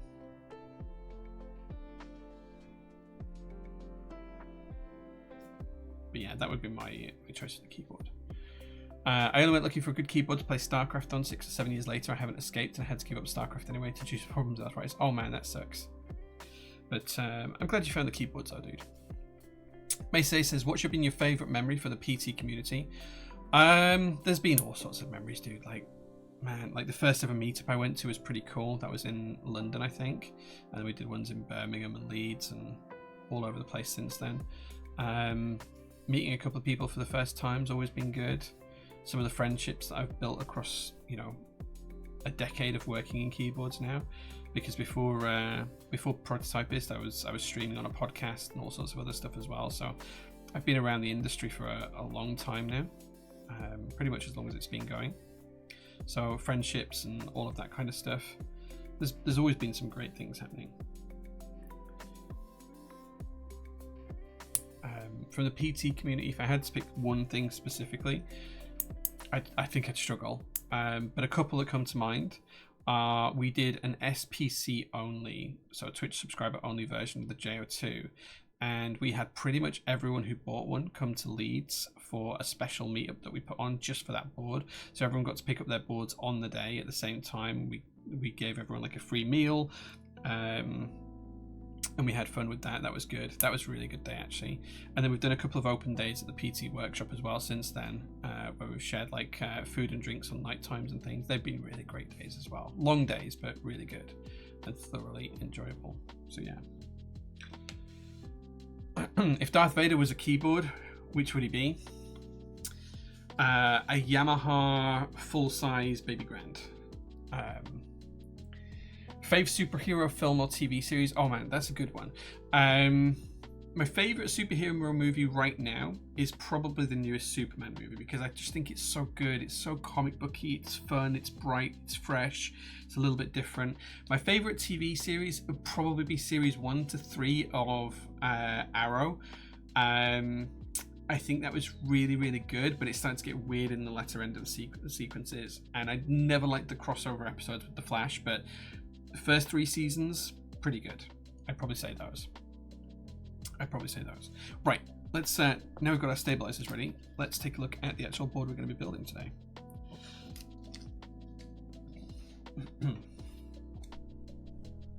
If you could see any car translated in a keyboard or even a keycap, what would it be?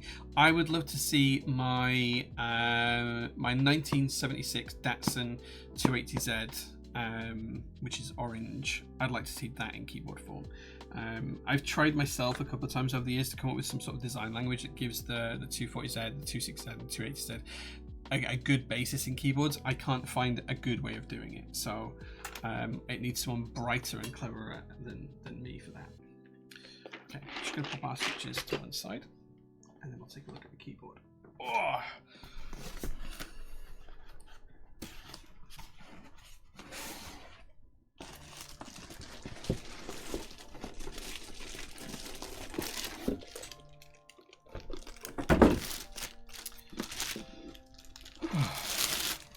Need to get one. I made a mess of my Neo 70 steps. The lube brushes are great. The lube pens are great. Just, yeah, I advise everyone who's into keyboards just pick them up because they're great.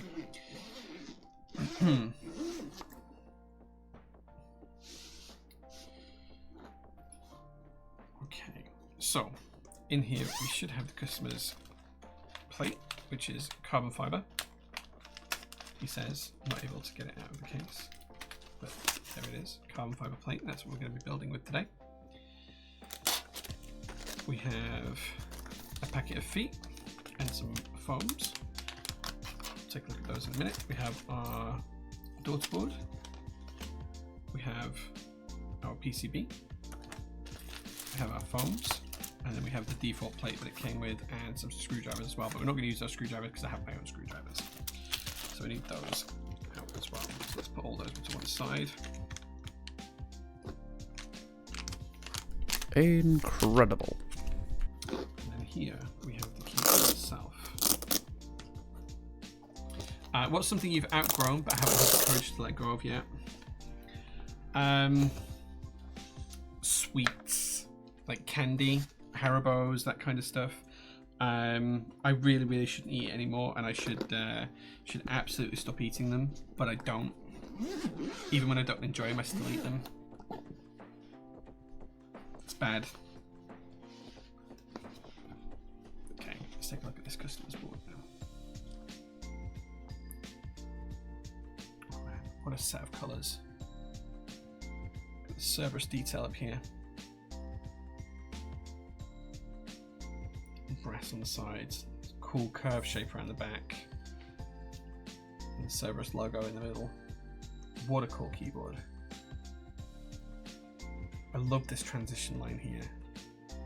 Just so subtle and so firm at the same time. And the way the second one hides the seam. Really nice. Man, that's a pretty looking keyboard.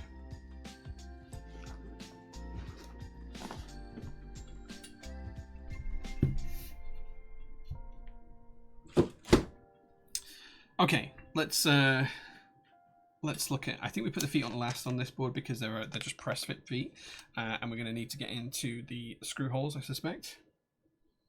Yes, the external ones are the screw holes.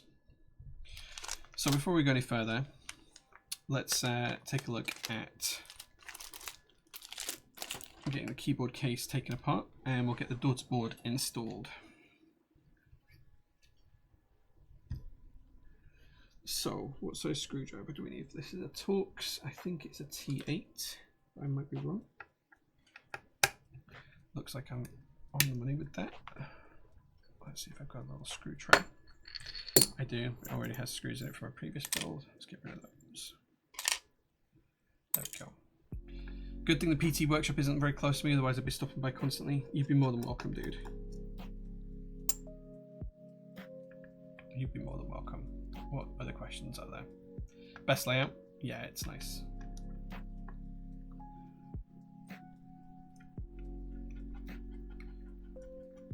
Are there any materials you wanted to try as a plate or as part of a keyboard? There's been a few over the years. Luckily, I've been able to try most of them. I've had the ability and the options to try most of the materials I'd like to try. That screw does not want to come out.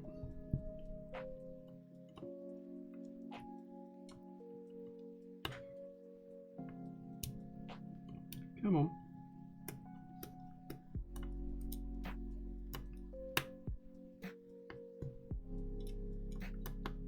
The magnet on the screw. If I just go up size, does that still fit?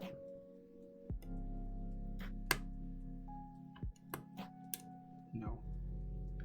It's definitely a T8. Okay, let's move on to the other side. We'll come back to that one in a second. The screw's undone, but it just does not quite want to come out. So I've been lucky enough to try that. I think my favourite obscure material for keyboards, and I've managed to try 3 or 4 within this material now, is ALBC3, which is an aluminium bronze casting. But there's a ton of really cool materials out there. Material science is constantly changing, so there's a ton of stuff that I'd love to try in the future that I've just not had a chance to yet.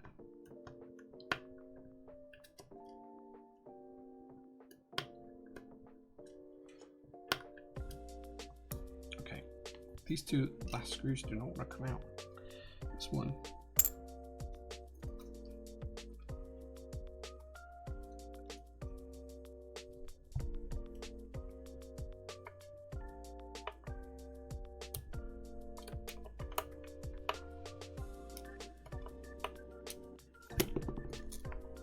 There we go. Okay. Test the sides undone, and now we can take out the screws internally here. This one now needs a Torx as well, but it's a little bit smaller. I think it might be a T6.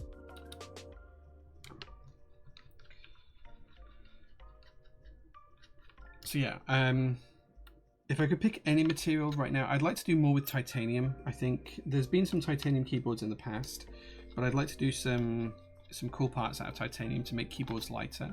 There's also a couple of cool plastics that I'd like to work with, like thermoplastics, where you can change colour when you touch them from heat transfer and things. They'd be quite cool to do stuff with. And I'd like to do some PPS stuff as well. So PPS is probably the biggest material I have in my mind at the minute for stuff. I'd like to do a fully formed keyboard case out of PPS at some point, but that's probably a while away yet.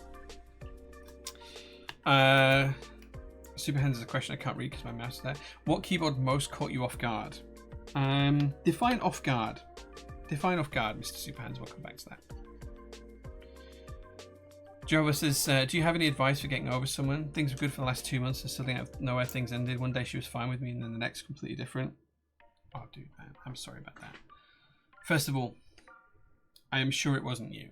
Sometimes in life, feelings are not reciprocated, and that's really tough. It's hard. Sometimes you can feel that someone is right for you in whatever way, friendship, relationships, anything else. They might not feel the same way, and the last thing you want to do is control someone into feeling that way. And whilst it's hard to let go, you have to know that they wouldn't have been happy with you for whatever reason that might be, and that they didn't feel the same way that you felt. So know it was the right decision overall, whether you felt a certain way or they didn't, or whatever it might be. And you might find yourself one day on the opposite side of this, so bear this in mind as well. Time is the only thing that helps us heal in terms of relationships and things. I've been unlucky enough to lose people in my life, and the only thing that changes that is time. And eventually you can look back on the good things and you can try and not forget, but the bad things don't impact you as much when you think about them. But you have found out early as well. This is the other thing. At least it wasn't 2 years in and then you've been devastated. It's 2 months. It's a long time, but it's not, a huge amount of time.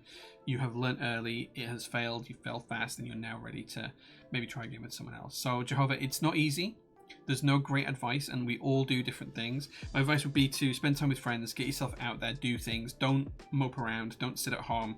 Read more books, do things online, play games, chat to friends. Whatever you need to do to make yourself happy, do those things.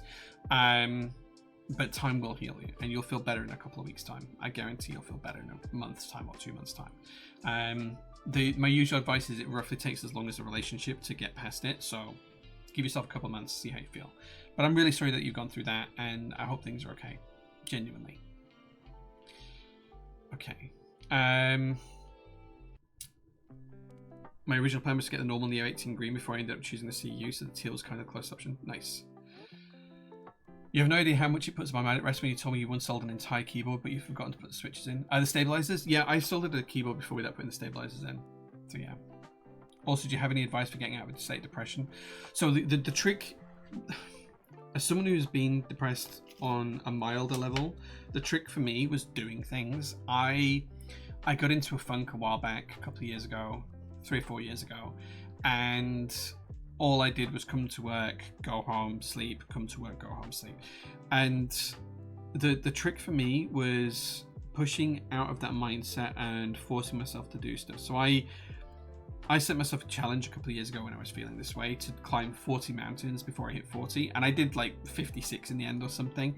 But you set yourself a goal and do something different every day. Don't let yourself be the one that sits at home and does nothing or just goes to work. Every day, do something that puts you outside of that comfort zone. The only way we grow in any way as humans is by expanding our capability, and the only way you expand capability is by pushing yourself through outside of your comfort zone and into something you've never done before. Sometimes that will fail, sometimes that will work. It all depends on the item and who you are and what it is, but you don't know until you try. So my biggest advice for anyone who's feeling depression, and it's not something that's going to cure you, it's not something that's going to necessarily make you better or anything else. That's all independent and down to you, and there's nothing I can do about that or say. But try to be your own best friend in that circumstance. That's easier said than done, but you have to help yourself first, and you have to be ready to help yourself first. Then once you're willing to help yourself, you can get other people to help you as well. You can rely on friends and family and things like that. But you have to be ready to help yourself first, and you have to be ready to take steps first. If you're not, and you need to wallow in your wrong feelings for a bit longer, that's cool too. You can do that. But at some point, you're going to have to like bring yourself up and think, right, it's time to make the change. This is what I'm going to do. That might be walking the dog every day instead of taking the dog out when she really complains at you. It might be going for a hike, or it might be playing a new video game and forcing yourself to play it and enjoy it. It might be something completely different for everybody. Try and find that thing. Try and do a new thing each day. Try and keep pushing your comfort zone, and eventually you find that your comfort zone expands. And as your comfort zone expands, you'll find that you're pushing yourself a bit more, gives you a bit more room to breathe. And I think whether that will help your depression or not is independently as a person, but I think for most people that will generally help your depression. When your circle of comfort is a little bit wider and you've got freedom to move around within that circle of comfort to do different things. So that would be my advice. It's not tailored to anyone specific. It's not going to help everyone, but I hope it helps at least one person.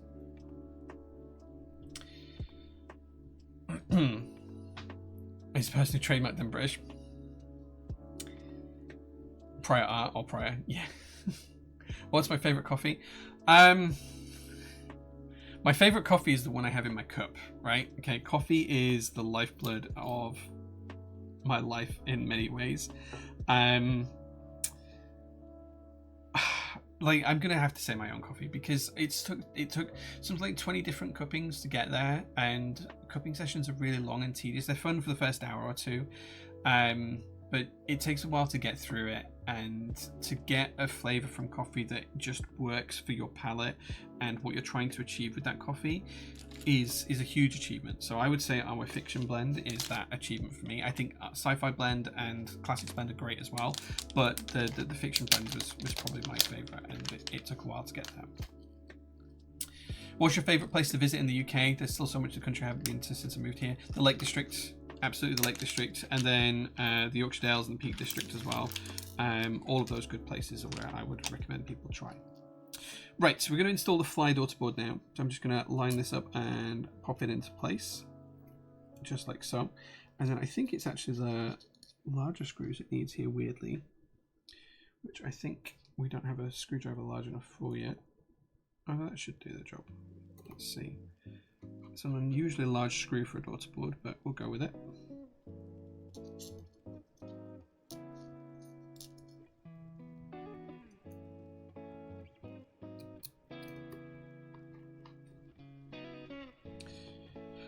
And then we have this secondary daughterboard, which is the LEDs for the eyes on the back of the Cerberus logo here.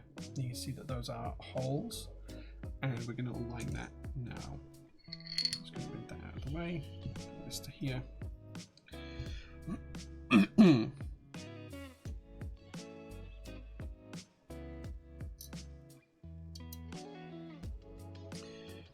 Take the 2 little screws for this and pop them in place as well.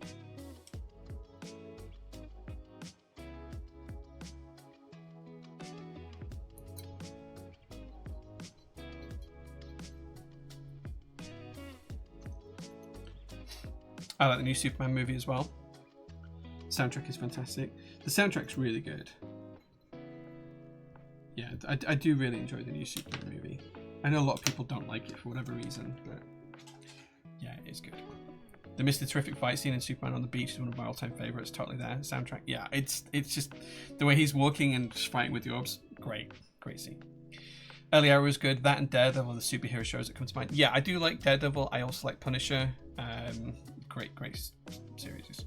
Are the loop pens refillable? No, unfortunately they're not. To make them refillable would just be really messy and uncomfortable, so they are disposable, like most felt tip pens would be. I mean, I've done with the loop pen that I've got here for this loop pen is almost out. See, I've only got that much lube left in it from that much, but that has done maybe 30 keyboards. Not a fan of green, but that combo with the gold works very well. It does, doesn't it? It works really, really well.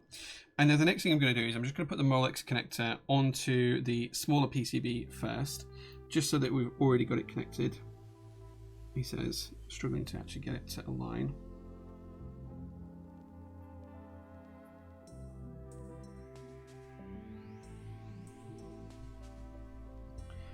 And then we can tuck that in onto our PCB when we're ready to install the PCB later on. And we'll do the same for this side. If I get the right way around. And we're just going to push these on. These are basically just push fit.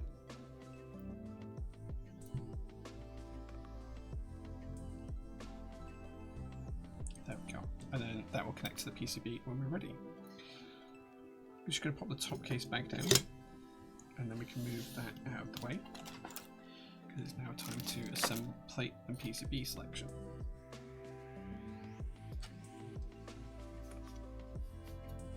Now the customer did buy the foam pack, so I'm going to assume they want all the foams. If having a car bumper sticker was mandatory, what would yours say? And you can't advertise PT. What would mine say? It'd be something about me being a collector of collections, I think. I don't know particularly. I'm not a fan of car bumper stickers. I think they always look a bit tacky. I'd probably put one for the dog on there. Because like she's a cutie. Oh, we're gonna have to rip this open because the foam is actually stuck to the plastic. There we go. Oh, see, it's stretching inside. Just gonna have to completely take it out. There we go. That one's gonna go inside the case anyway, so I'll put that to one side.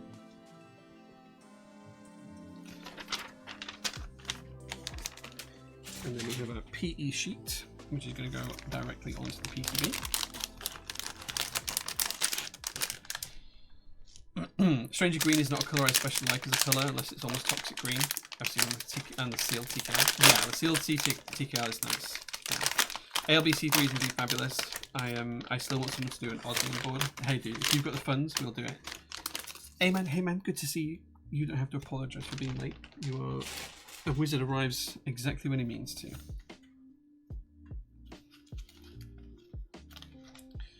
Okay, so this is going to align onto our plate just like So I think we're going to have to do a little bit of trimming for our stabilizers, I think.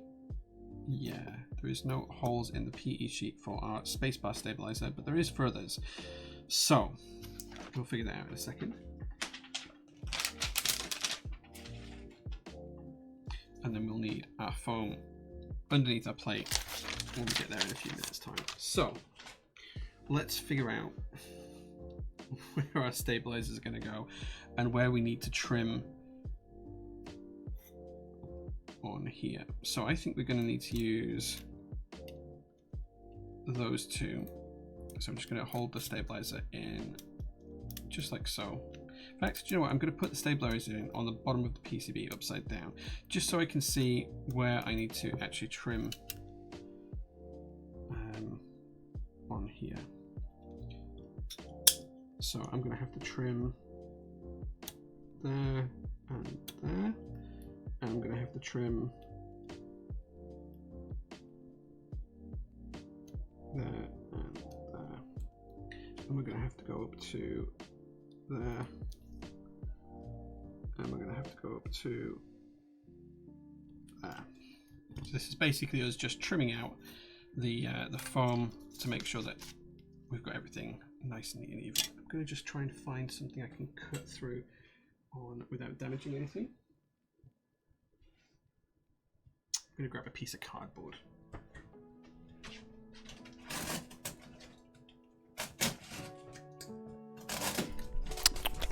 Tasty, tasty.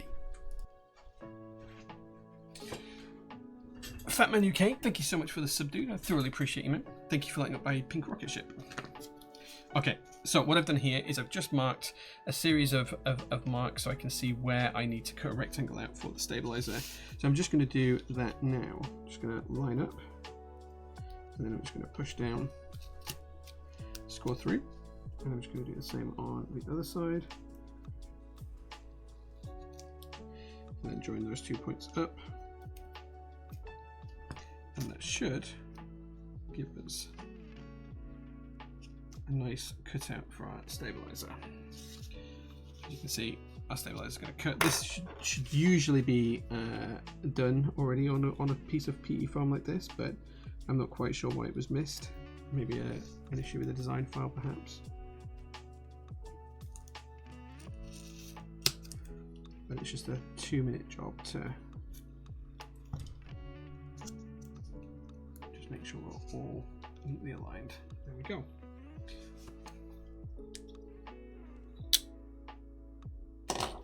So now we can align this up on a PCB, and we should be able to see our two 7U spacebar holes nice and clearly through, which we can. Camera please. So now we can install our stabilizers successfully. Just going to put this stabilizer in first.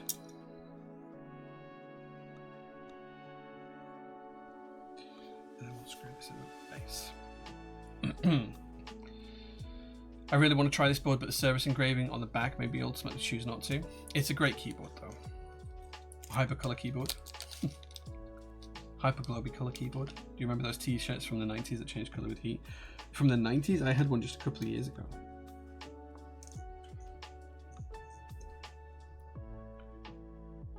Would it be possible to do keycaps out of thermoplastics, color coded keycaps? Yeah, we've done it a few times with certain group buys. It's happened a couple of times. GMK unfortunately can't, just because of the way that their molds work and the plastics that are needed for it. But yeah, it's been done with thermoplastic space bars in the past. We actually sold them way back in 2019, 2020, I think. They weren't particularly good though. Like, your fingers don't touch the keyboard long enough to change the color particularly. Not sure if this is appropriate, but I feel you'd make a wonderful father or just a role model in general. I appreciate that, dude. I think I would make a terrible father. I am very, very selfish and very, very spoiled in life. And that has made me absolutely terrible material to be a father. But I try to be a good uncle. So I hope that helps. If we just trap that under there. Jay, what have you done? I have just trapped that underneath the stabilizer.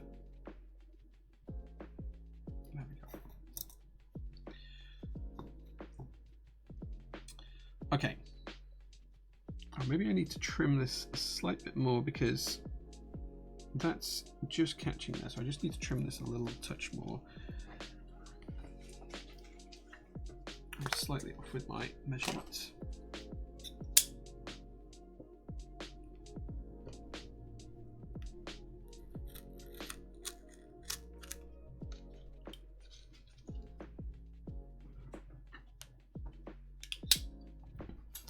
That should now give us the freedom of movement we need. Perfect, it does. Okay, next stabilizer to install, we're going to do the ISO enter. Oh, do we have to do the same with backspace here actually? Yeah, we're going to have to cut the same with backspace. Oh man, where's my knife gone? There it is. I was not expecting to have to do this much surgery on the PE farm sheet, but let's see where we have to cut. There to there and there to there, and that's going to go to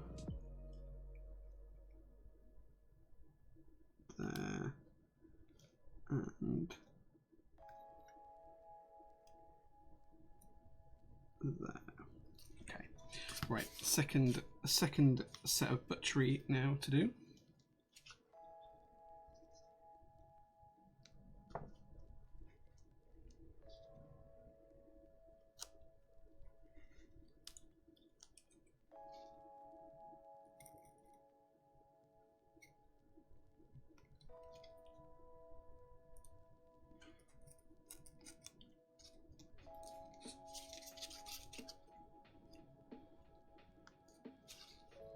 That's one part done. Let's do the next part.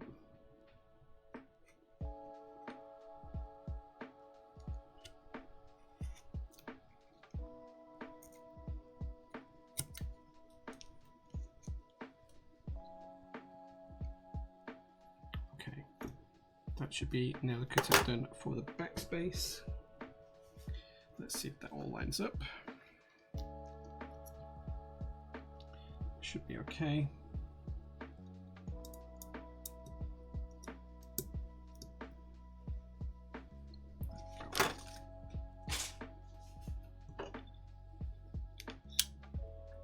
Solid advice, good advice, Jay. There's no easy answer.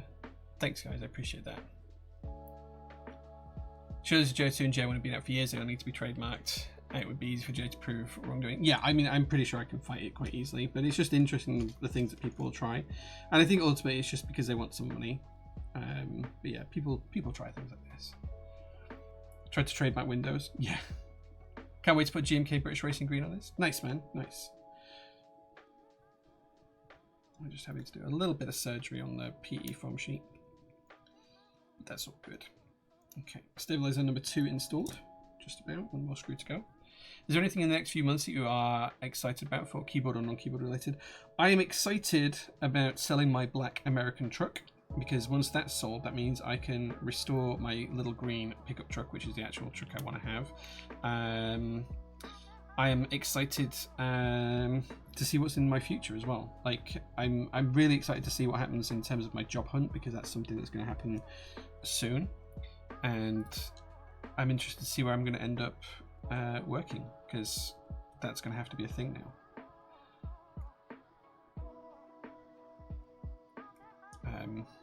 So yeah, so we'll see how that goes. Okay, that's sticking up, but it will lay flat when we put the switches in. Right, and ISO enter. This one does not need any chopping or changing. It just fits.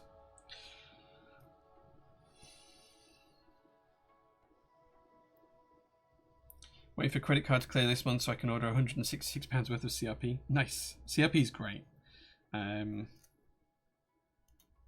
Yeah. I can't remember how long there is left on the group buy of that though. Have you offered a discount at PT that you regret? Yes. On our 4th birthday, 2 and a bit years ago, we did a 40% off for 40 hours or something like that, or for 40 minutes or something. And the biggest buyer in that just bought us out.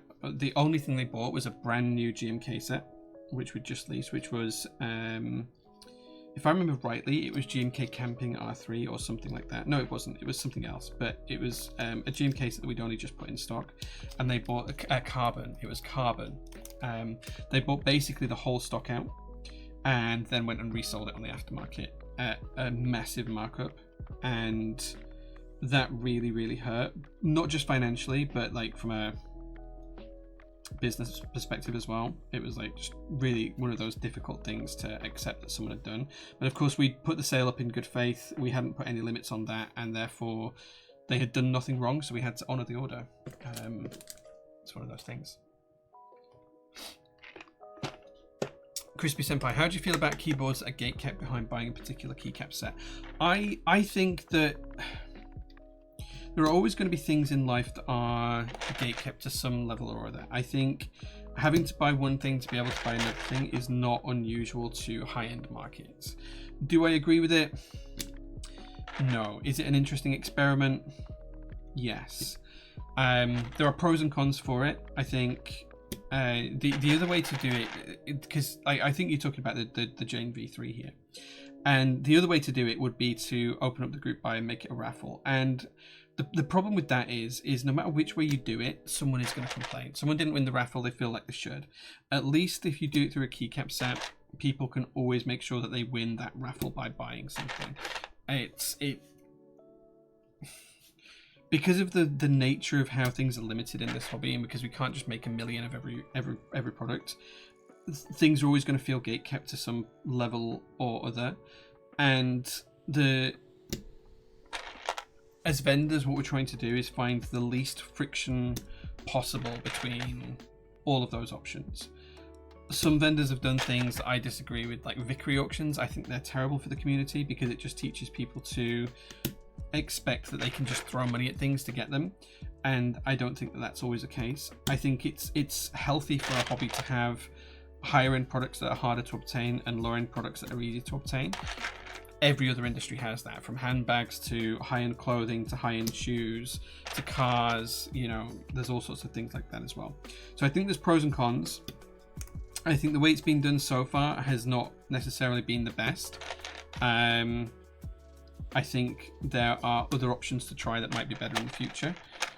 And I reserve the right, as always, to change my position on this at any time, because I'm human and I learn. And I'm not just going to stick to one decision and one opinion and then never change it. So maybe you have a different thought that can change my mind. But I think people say, I can't buy this product, therefore it's gate kept. I think that's a bad argument. That's a really bad straw man argument. And it doesn't necessarily encapsulate what the challenge is there. Because the only solution to that is to just make everything unlimited, and then certain things don't sell. Some things have to be limited. So yeah, ups and downs.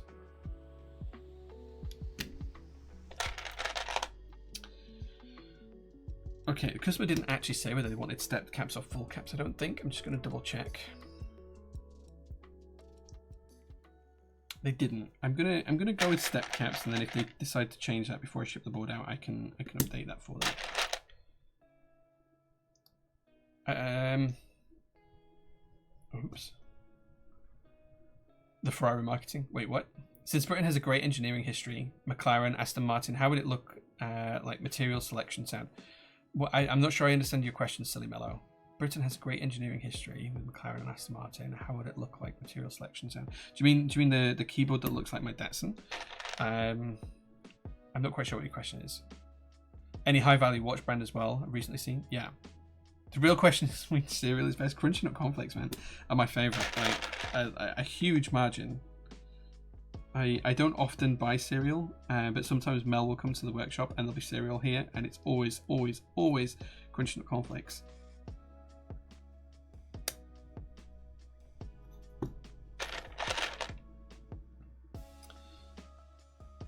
What do I think a British design keyboard would look like? Is that the question? Since Britain has a great engineering history, what would a keyboard look like? Material selection sound. You mean if we designed one in Britain? I'm sorry, silly man. I'm not following the question. I mean, there's been a million keyboards designed in Britain.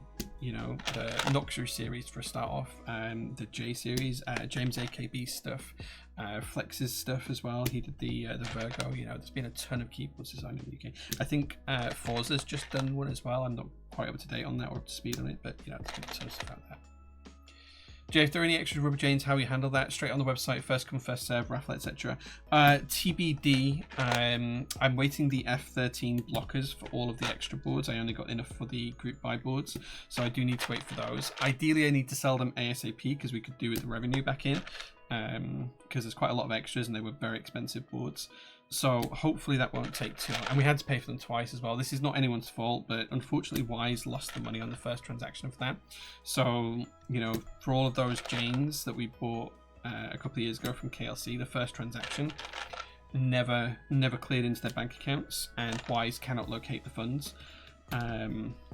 So that's an ongoing investigation right now, and has been for about 6 months, which is really frustrating. So we had to pay for them twice. So really, I need that project to pay back for itself. So yeah, so I don't know yet is the honest answer. I think in terms of how I'd like to sell them is just straight up sell them as quick as possible and get them gone to good homes, to good people.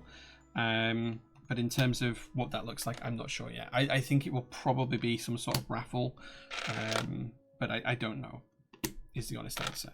I'm going to say it's going to be a raffle right now. Let me give you the answer. It's going to be a raffle. What that actually looks like, I don't know yet. I need time to think about that and plan it and understand what other vendors are doing and when as well, because I'd like to get them gone pretty quick, to be fair. Good afternoon. Hope you're having an awesome Sunday. Hey, Keep Whoop, thank you very much for being here, dude. I thoroughly appreciate you. Right, okay, so that's the switches installed apart from the bottom row, and we need to figure out where things, oh, I say that, there's 2 more switches to go. We need to figure out where things are going to go for the bottom row of the customer. The customer has selected a 7U bottom row, so let me dig up the Cerberus layout options just so I can figure out what we can do. Okay, I don't have them on that page. Let me see if I can find...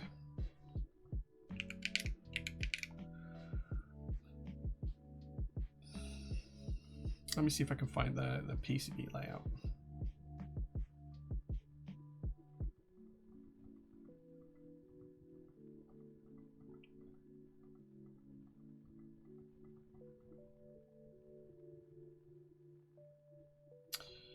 Okay. So for this we need to do 1.5, 1, 1.5. Oh, it's a TKL. Of course we do 1.5. Right. Okay. Sorry. I had my head in 65% layout mode, and I don't know why. Is this labeled? Is this a nice one that's labeled? It's not. Let's just grab some modify keys just to make sure I'm doing this correctly.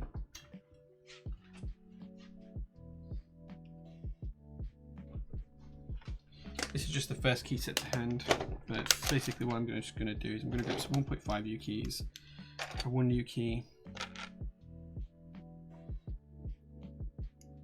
Doesn't really matter what keys they are, just to make sure I'm lining these up correctly.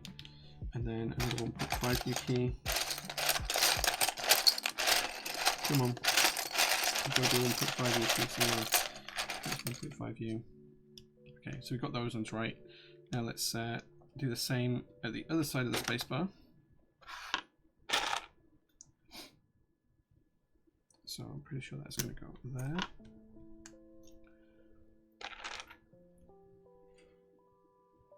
And then 1U key is going to sit there. And another 1.5U key. Going to sit there. And then let's just check that that fits from a stabilizer perspective. I know this is the 6.25U stabilizer, but all I'm doing is checking that it fits once it's connected to the housing. It does, which means now we are ready to start soldering.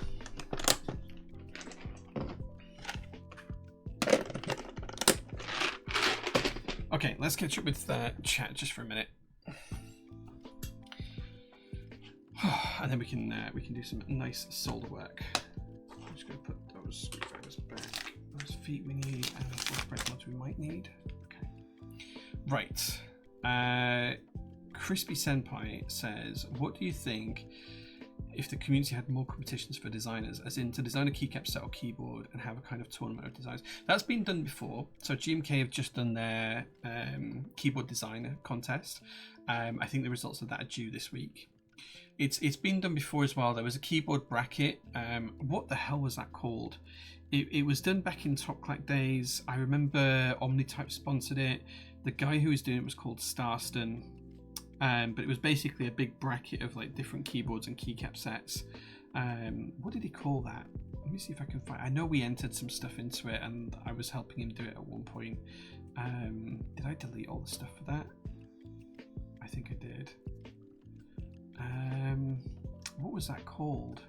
Mech Madness, and it was last run in 2021. So Mech Madness is the name of it, and it was basically just a giant keyboard bracket. It was interesting. I think it'd be great to see more competitions like that. I know Black Simon has done some competitions in the past. I think James AKB was a winner once and stuff like that. So there is some stuff that's happened.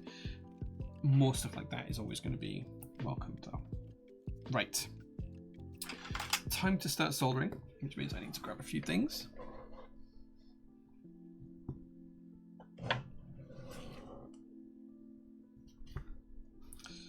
Okay. I could do with just getting that cover. Where did I throw that cover? I'm just going to grab a cloth to put down, just so I don't get any solder spatter over the rest of my desk.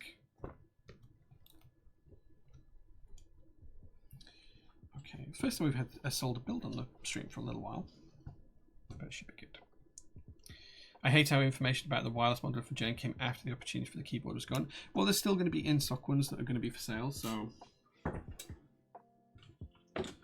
And there's going to be other opportunities for the Jane V3 too. Sorry, Jane V3 as well, I meant not Jane V3.2. So yeah, there is going to be other options for it as well. So I think there was one for monochrome Dolch, which was quite recent. Okay, so whilst the soldering iron is just warming up, I'm just going to double check for bent pins.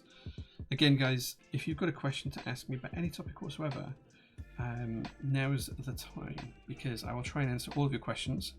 I'll try and give you an open honest answer. It doesn't have to be about keyboards. And at the end of the stream, I'll try and think back, and whoever asks the best question will get a free desk mat shipped out to them. So far, I think it's going to be Jehovah, just because of the hard time he's going through. But if you guys have got any questions, let me know. Okay, so it looks good so far. I don't see any bent pins. All the switches are fully seated. I think we're good. I think we are good. Yeah, we're ready to start soldering.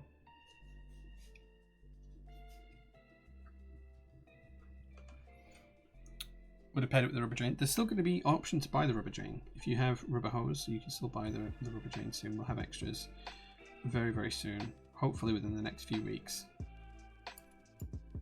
Okay. Just going to do one in each corner for now, and then I'll start working through.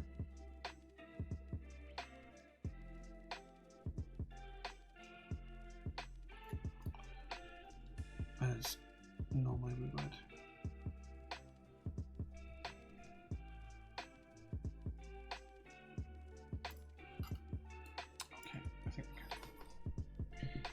I love Sundays. I get to watch Alex followed by Jay whilst having a burger. Nice. I love a good burger. We went out to Five Guys on Saturday.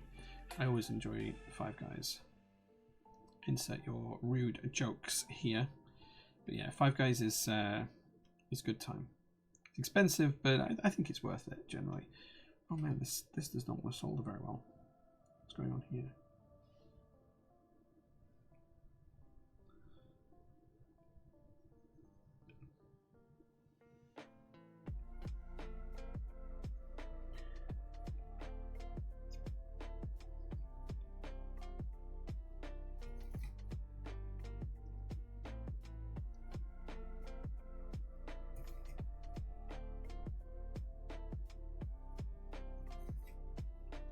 This might just be the fact that I'm using a new solder, I'm not sure, but this does not want to solder nicely. Okay, let's keep going.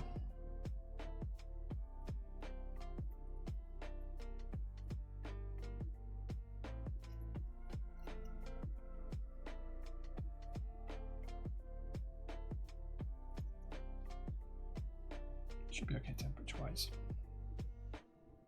We have 3 brothers in Bristol for burgers, nice. Do you think all the good things that UK has contributed to the world outweighs the bad thing the Empire did? No. I think the UK has done a ton of good things in the world, but I think we've done far more bad overall. The British Empire at its height was just a horrific thing, and I don't think we will ever be able to outweigh that. I don't think we should try and make things right, because you can't right those kinds of wrongs, but I think we will forever be on the back foot trying to make them right. I'm making a balls up for explaining this. I don't think that necessarily we can fix the exact wrongs done in the day, is what I'm trying to say, through no action that we do today. But we should never stop trying to make amends for them. That's a better way of what I was trying to say. But yeah, the British Empire was not a great place for the world for a long time. And hopefully the age of empires is kind of done now, because they're not good. We should be moving towards a much more peaceful, democratic way of living our lives, not returning back to feudalistic type empires, which were never great. I think politics and governance has come a long way since those days.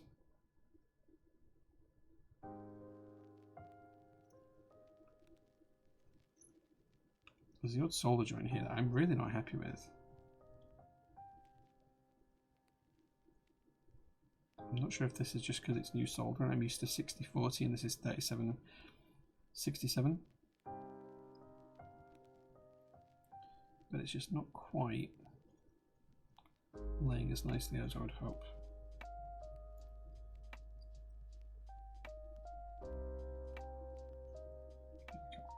It's getting better. Is a benefit to a solder build other than more layout options? So for me, I think that a build that is soldered will always sound better, and there's two reasons for that. One, you've got a physical hard connection holding the switches in, so it's physically much more robust, and two, you don't have all of the plastic of the PVT hot swap sockets, because they're usually made from PVC. So I think that the hot swap builds tend to have less of a good sound quality to them, especially if you want to go for a clacky poppy build. It's not so much so important if you're going for a foamy type thock build, creamy sounding stuff, but if you want a clacky build, I think a PCB that's soldered is very much the way forward. And it's just a little bit more final as well. Like, you are making a choice, you're making a decision, you're making something intentional, and I think there's an artistry behind that that's not necessarily there with hot swap, because it's not quite so permanent, you know. I don't know if that makes sense, but I equate hot swap keyboards to like living in a caravan or a van, and I equate solder builds to like purchasing a house.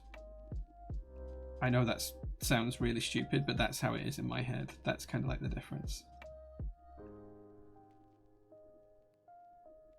Feel free to agree or disagree with that take, because I can imagine that that's a controversial take. But hot swap is like caravanning, and soldering is like owning a house outright.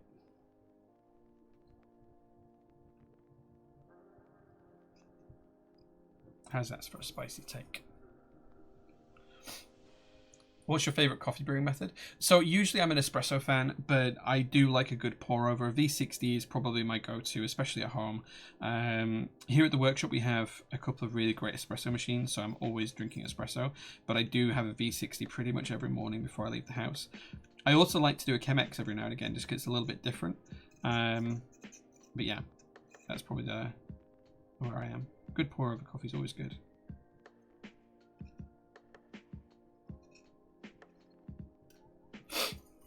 Do you think the British Empire was especially bad, or was it just a bad era? I think it was an era where people were trying to make money in a way that we've never seen before. The capitalistic nature. So the British Empire and the empires that were forged around the time, so East India Trading Company and everything else, that is literally the bad side of capitalism. That is the evil that capitalism can be. And I say that as a business owner. Multiple business owner, and I think we need to start being a bit more altruistic than that in the world today. So yeah, American imperialism is alive and kicking. Yeah. Which is better, trifle or Eton mess? Personally, I don't really like a trifle, but I do like an Eton mess, so I would pick that. Although, if I'm going to be honest, the Italians fixed both of those desserts by getting rid of the fruit and putting coffee in instead and making tiramisu. But yeah, I'm not a huge trifle lover, if I'm honest. And the Italians did fix it, making tiramisu.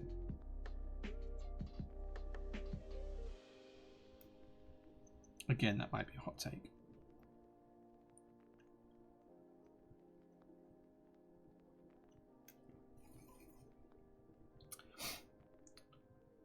Is that because it's so easy to change switches and plates? Yeah, in a way. In a way, I think. That you can always buy a new caravan easier than you can move house, right? I don't know. Like, I don't have anything against it. It's a great way to try new things and to try new switches particularly. Also, if you guys are looking for silent, I've been blown away by the Wecht Navu switches. Go give them a try. They're in stock right now.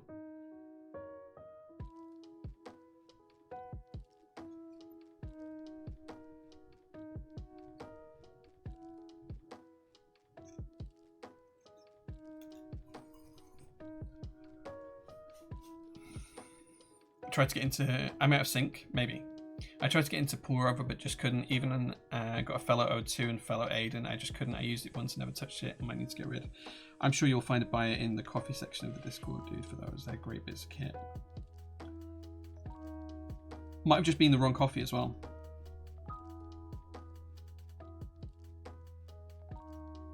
Some coffee just doesn't make a good pour over, and some coffee just doesn't make a good espresso. It's, you know, different coffees for different things.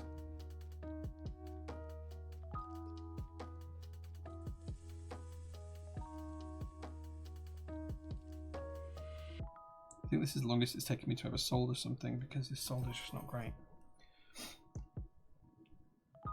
East India Trading Company was Dutch, wasn't it? Yes, but there was that's the whole time period we're talking about, right? The British Empire was kind of like state allowed version of East India Trading Company. So things were done in the British Empire's name that the East India Trading Company kind of copied effectively. At least that's my understanding of it. But I must admit, I'm not a particular history buff on that particular time period. I just know a few bits and pieces.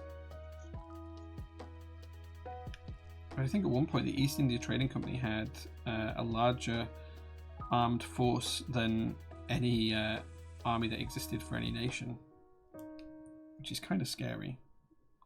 Can you imagine if something like Microsoft or OpenAI had their own armies these days? It'd be terrifying. I suppose maybe they do have mercenary groups that work for them, but man, I don't want to think about that. Technocrats just strikes fear into my heart.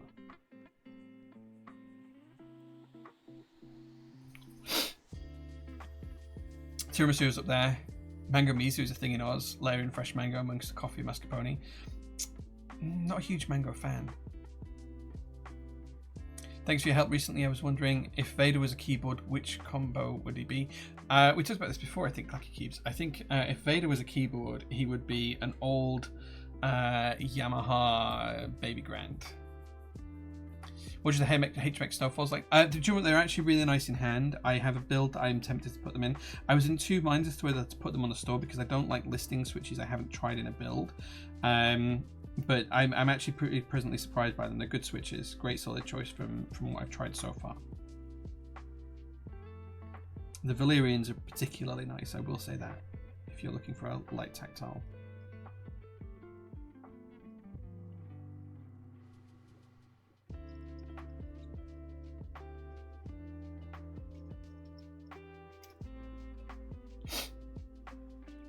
East India Trading Company lasted more than 250 years. Fair. Yeah. Hot swap is like renting. You can change your mind at any time with minimal fuss and move to a new place. Solder is like buying a house and making sure you better be happy with the decision, otherwise it's an expensive learning process. Yeah, you just buy another house, right? Soldering builds is like having holiday homes all around the world. whereas hot swap is like caravanning around West Yorkshire. Both are lovely, but one's a little bit better. I feel like someone's gonna clip that and share that to places I don't want it shared.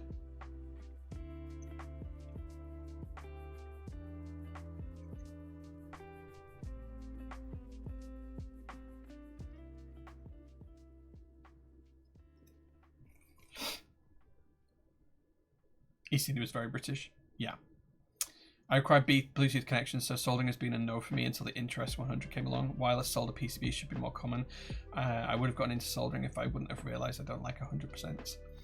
I think that wireless keyboards, especially by Bluetooth, are overrated. I think if you're going to go wireless, 2.4 gigahertz is the way to go. The reason for that is the Bluetooth can be inherently laggy for keyboard inputs.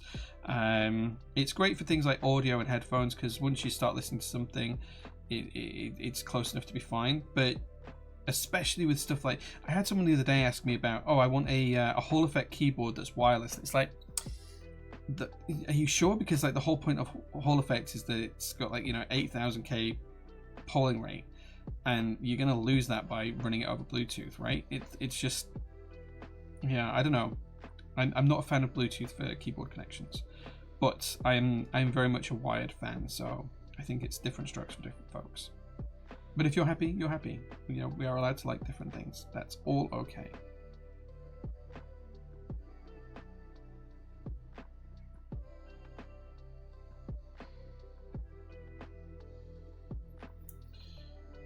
Okay, somehow I'd already sold its last switch on that. Right, last row to go.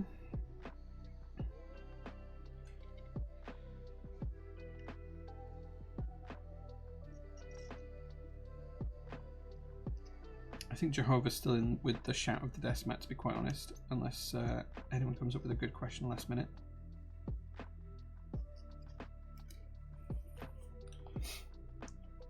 British Empire took over India. Imagine if Apple or Google had an army. Yeah. And where does cottaging fit into this analogy? JQ, first. Congrats, man, on getting first. Can you describe different keyboard layouts as different people like? Who is a 65%, a 40%, and a full size? Okay, that's a great fucking question. Okay. I'm going to come back to that and answer that in a second.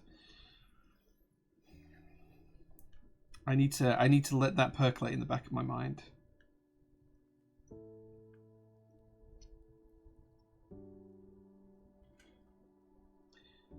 Once I finish soldering, though, we're going to answer that question, though. I really like that question. Just to clarify, Colin, can it be anyone famous, or does it have to be people within the keyboard industry? Let's just clarify that while I finish up the soldering, and then we'll come back to it, because that's a great fucking question.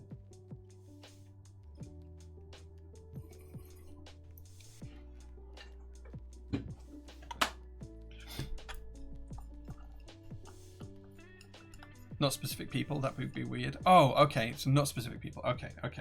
So you just mean in general. Okay, I might do some specific people, because that might make it a bit weird. Okay, so let's start at the bottom. Who is a 40%? Okay, so 40% tend to be small. They tend to need a lot of complex needs. You have to be good with layers, so they need people who are good with their fingers. I think 40% are people who go for a lot of surgery out of choice. That's what 40% are, because they need someone to tap on their keys who is great with their fingers and is fantastic at using layers and peeling back things. I think that's how I see a 40% in my head. Let's go to a 60%. A 60% is someone who is used by a coder and developer to make their ends meet. 60% keyboards, I feel, are that kind of use case. So 60% are project managers, getting some of the job done but not all of it. 65% are program managers, people who manage project managers. Nice and easy. TKL, cream of the crop, the elite, the top of the top. CEOs, CFOs, COOs, people who run shit, administrative people, full sizes, accountants, people in that kind of realm. 75% criminals.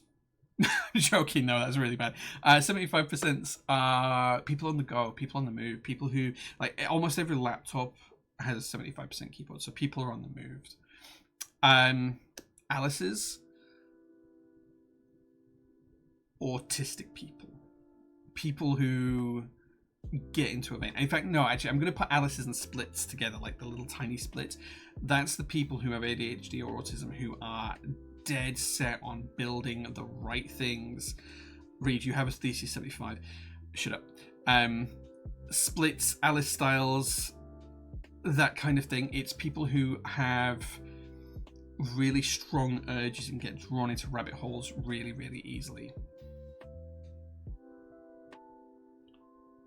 Right, okay. I feel like chat's going to go absolutely ape with me on those ones. If Clayton and I were keyboard builds, what would builds would we be? I don't know. I still giggle at Jay explaining Cottage on Good Keyboard Friends. That was a good time. That was a good time. Any recommendations for a Southpaw 100%? Feels like a unicorn keyboard for me. The bowl one that he did. Oh my god, he did a split one. Drop me an email, dude, because I have a personal one I'll be selling that's in black. If you're interested, I can send you a picture of it. I built it on stream. Compact Ergo. It's not compact, and it's kind of Ergo. Yeah. Wireless for mice is getting pretty good now, but still use wired for keyboard. Pangea, if you can find one. Yeah. Vouch for the WEC Nafu switches. I tested them, and the Gateron lanes are built for my wife on her and her friends, and they all preferred the WEC to Nafus. Nice. Bluetooth means 125 Hz, but 8K over 2.4G is doable and common nowadays for gaming mice. Yeah. My question is getting V60D. Dude, you do you. It can be anyone, or even a type of person, like a frat bro. Just try to say, not people here. Goddamn. 40% is people who make a run for their own bloody back. That's not necessarily untrue, but it's in a good way. My 7 keys work flawlessly over Bluetooth. I'm not a gamer. 125 MHz polling more than enough. Yeah, I think for gamers it's not. Not a fan of extra peripherals, if it's how it's implemented. Cycle 7 had dog dung tier PCB, even the aftermarket V2. Yeah, okay, fair. This is gold. Me tapping on 75% right now. What about split? I think I covered those. As a 40s Alice enjoyer, how dare you pin me like that? Why are you outing me? I'm sorry, guys. You know I love you all. I also feel called out with my saber. Damn, I feel seen. Loving everything about this. Sowing the seeds of my own downfall and destruction, because someone's going to clip that and cancel me, right? Truth, 40% if you like and love layers and like to use key combos and don't break their fingers with all these finger gymnastics. It's like I just read my horoscope typing on my split Ergo. XT column is compensating for something. Oh, that's true. That's really true, Godzilla model. XT columns on a 60 or 65% are compensating because you don't have a TKL. That's literally it. As I sit here with my Dollis and Bear 65, the compensator is compensating for something. Google that keyboard. I have the long hole, man. I don't have a compensator. 1800s are the best layout. The good ones don't compromise on keys of 100% and barely bigger than TKL. Maybe. Okay. I do hope that someone did clip that, because I can't actually remember what I said now, and I might regret that, and I might actually cancel this being posted on YouTube just based on that. Right, okay. We've got a keyboard build to finish, and it's getting late, so it's nearly 10:30. So, let's carry on with the build. That was a great question, Colleen. You might have just stolen the desk map from... you called me autistic and said I had ADHD, both of which are true. Reed, if the shoe fits, man, you know. But no, that was all a joke. I was not trying to upset anyone. I was just trying to be silly and be me. It was a great fucking question. Yeah, I think Mr. Clay wins the desk map for that. Right. What are we doing? I've lost track of what we're even doing. Right, we need to put the board in the PCB now. The PCB in the case now. So let us get our gaskets ready. I'm going to put the gaskets in the board. We do have some force brake gaskets as well. Now, if I remember rightly, these only go below the PCB and plate.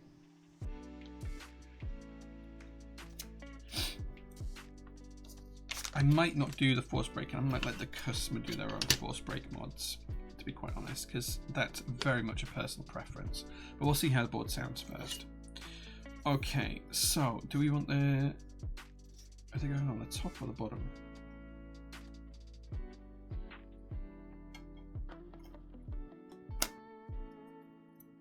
Let's figure this out.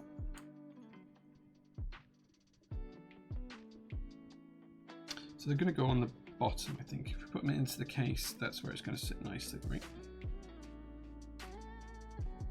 Let's just grab a keycap. I have not read the build guide for this. I probably should have done it. But let's just see what these look like. Hold on, let's put that there. Make sure that lines up. Yeah, okay. Yeah, they go at the bottom. Cool. Right. Let's put our gaskets in place. Gaskets on the bottom. Thank you, Topic. It's a nice green. It is. I'd love one day to see a poll to see who uses the F-Row. Just curious. I think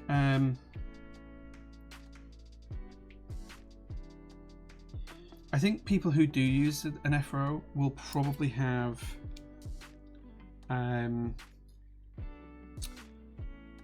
layers, or they will be used to layers on a keyboard. I think most people don't, or it'll be someone who lives their life in Excel, because the F keys are very, very useful in Excel.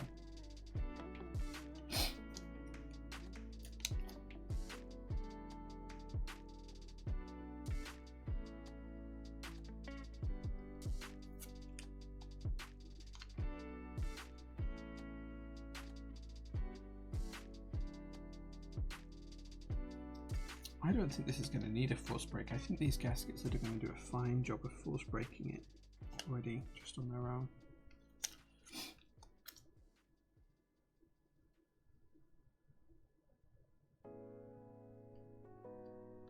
Okay, gaskets installed. Let's now get the PCB and the plate installed. So, the first thing we're going to do is connect our, I can't see it, yep, there it is. Connect our Molex connector. And that's just going to clip on, just like so. Then we're going to drop down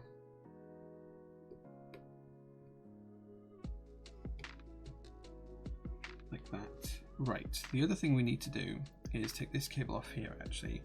This is the Molex connector for the daughter board on the front. We just need to connect that to here first. So let's do that.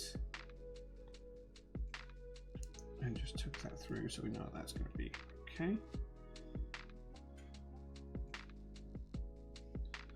Okay, it's all aligned correctly. Now we can connect up to the top case.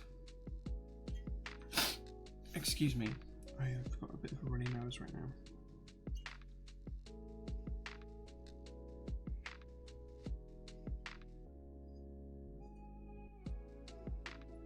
And then we just need to tuck this cable back through and underneath the PCB and plate, just to make sure that we don't have it visible.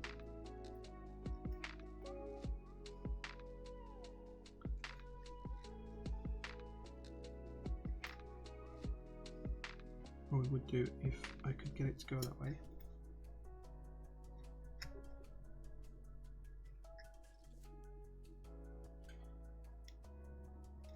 You're better off laying it across the top, actually.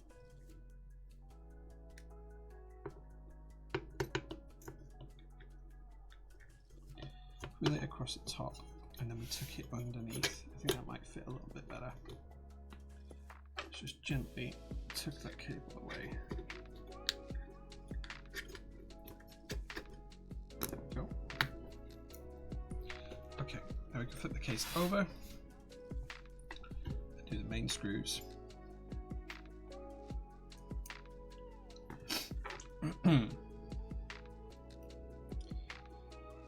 Mind you, I still have a Cycle 7 and Crin FRL TKLs on build. Nice. Both great keyboards, dude.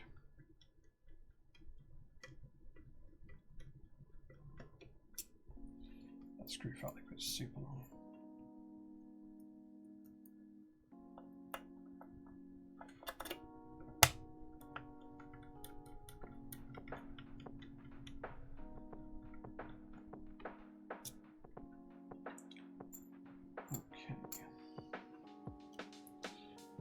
2 front case screws. There we go. And then we can install the feet.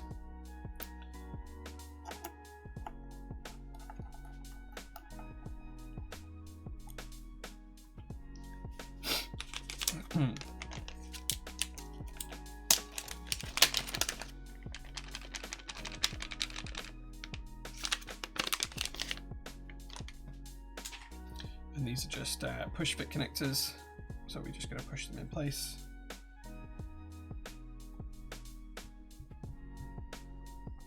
And that way we can always get to the screw ports if we need to.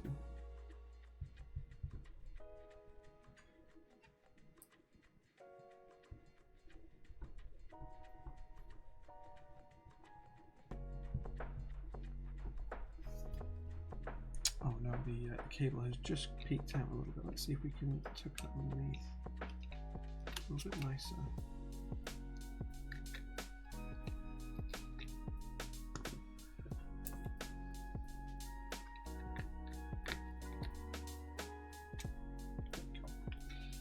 Now tucked away, and there we go.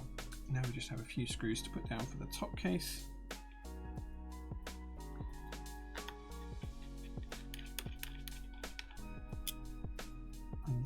We can pick some keycaps and put them on the keyboard. I'm thinking we just go simple with this. We just put some J or G on there if I've got some to hand. I'm not quite sure what the customer's plan is for keycaps. I think they said British Racing Green, but my setup that is on another keyboard, so I can't put that on this board today.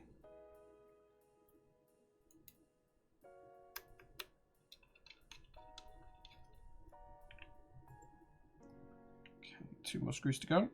And then we'll give the keyboard a test, and then we'll put some keycaps on, and then that's not where the screw hole is, Jay. That's where the screw hole is.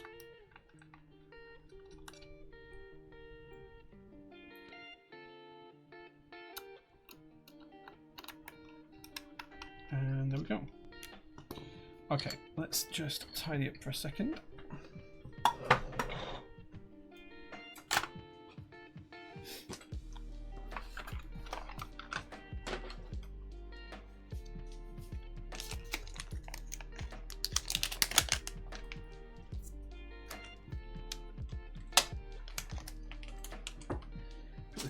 Bits that we need to keep just to one side. Beige and green always looks good.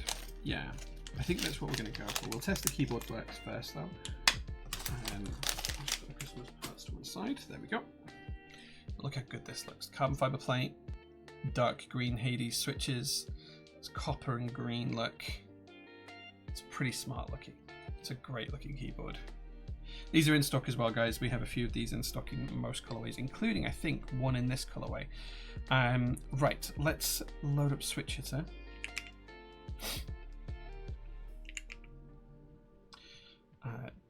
Let's disconnect that keyboard. Let's connect this keyboard. And you'll see we have the Cerberus eyes lighting up already. Looks great. Let's see, make sure everything works.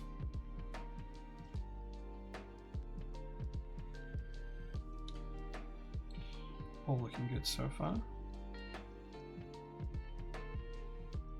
Just missed that key. Oh, we're on ISO. Let's flick out to ISO.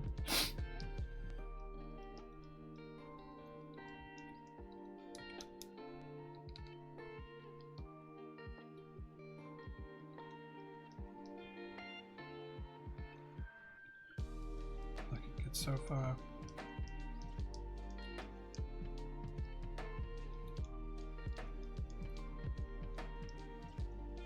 That should be FN, so it should give us F keys. Yep, that's all working. Control Windows Alt Spacebar. Alt Windows. Is that Alt just? Yeah, so that's FN as well. So that's all working. Oh, the up key is not working, so we're gonna have to fix that. They're all working and they're all working. So up arrow is the only key not working, so we'll have to fix that. I'll remember to fix that before I send it to the customer. Just need to take it apart. But the keyboard is all working. And look at those eyes. Look how cool they look. That's such a nice little detail. There we go. Okay, so the board does work. I do need to just do one little tweak to get the up arrow working. I've probably just forgotten to solder it if I go back over the video. Let's grab some keycaps and think. This out British Racing Green. Yeah, I unfortunately don't have a set of British Racing Green I can put on it. My only set of British Racing Green is on another keyboard. But let me grab something that will fit.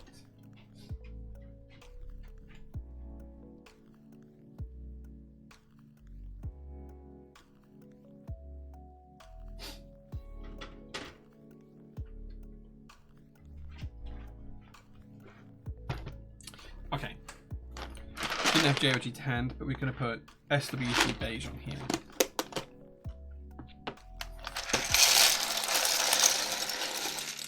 Because these are going to be in stock soon and it's a great set, so why not showcase how good this set looks.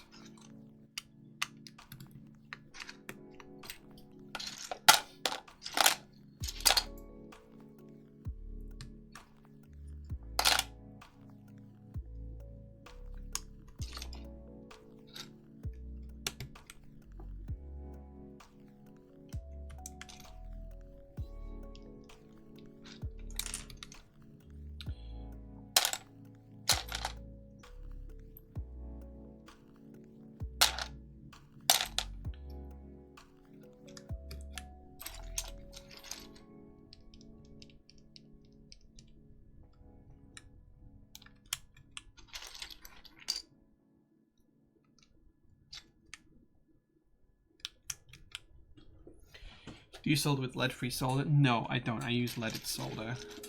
It's significantly superior in pretty much every way. I'm not going to use the cool keys for this because we're just going to go for the beige look. These are the tulip keys. We're not going to use those today.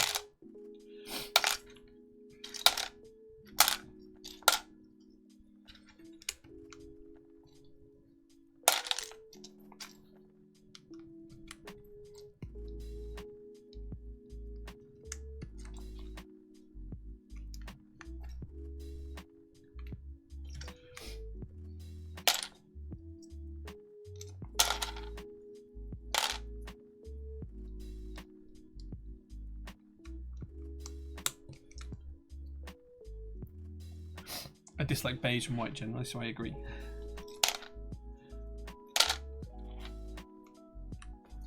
Not one with a bit of beige.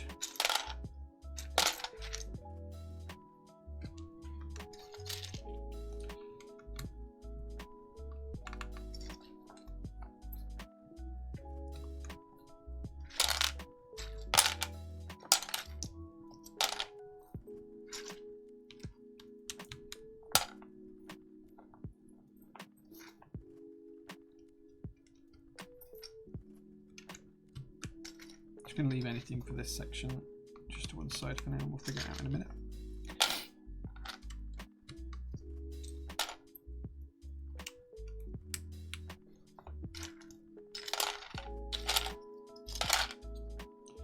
Good old ISO enter.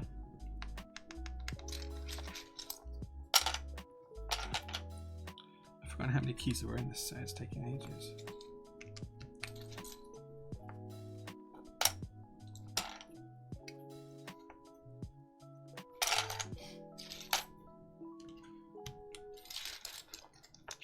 Looking good, says Trojem. Yeah, I think it does look good.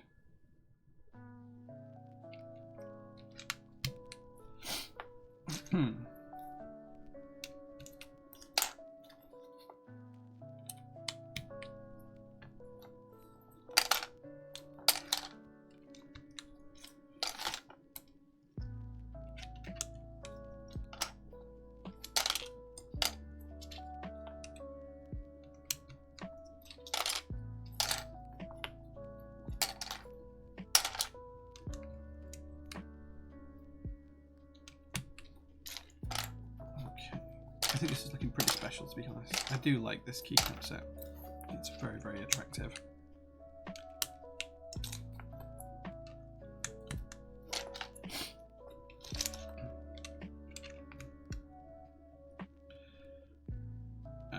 No, 1, 2, 3. I had to think about that then for a second.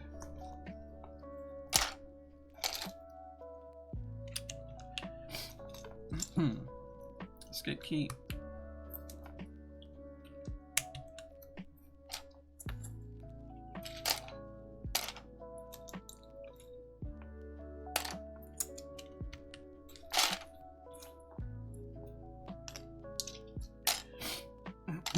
My hay fever seems to be coming back at this time of year already, or I have allergies or I'm getting ill. It could be that actually.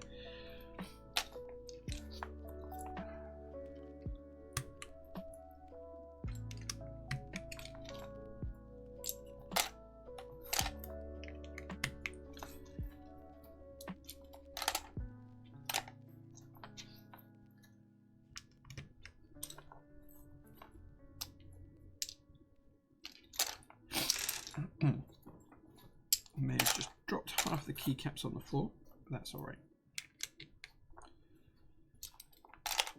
Oh man. Wait, did I just throw the R4 pipe in there? I'm fairly sure I just threw the R4 pipe in there, which I'm going to need.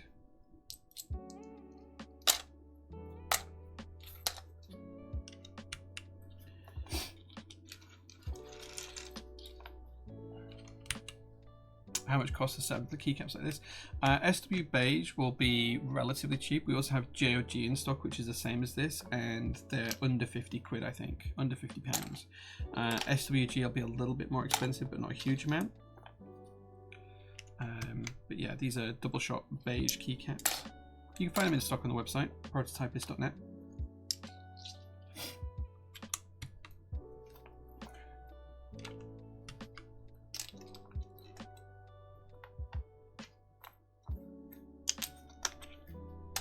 I've got a feeling I've thrown the pipe key in the box though, so we're going to have to dig that out in a second.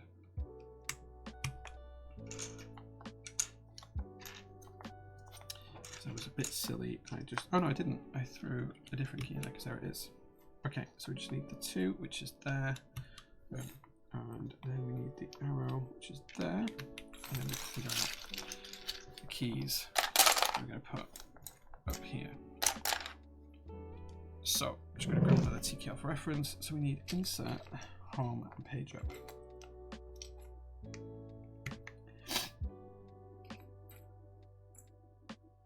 And typically, I put the insert key already away, so given, well, I should print there for now. Delete end and page down, delete end and page down. There we go. And there we go, guys. That is the Cerberus FRL TKL with cool triple-headed dog design and light-up LEDs with the Cerberus base, all made out of stunning aluminium and looking fantastic. Should we see how it sounds? Let's pause the music and I'll take off my headphones so we can see.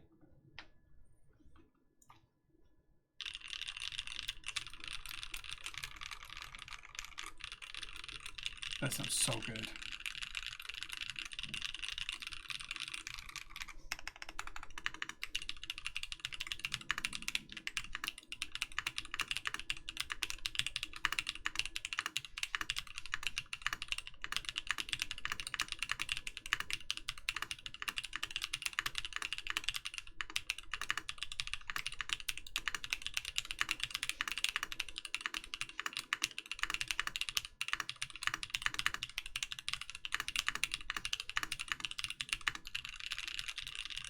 Oh my god, that sounds so good.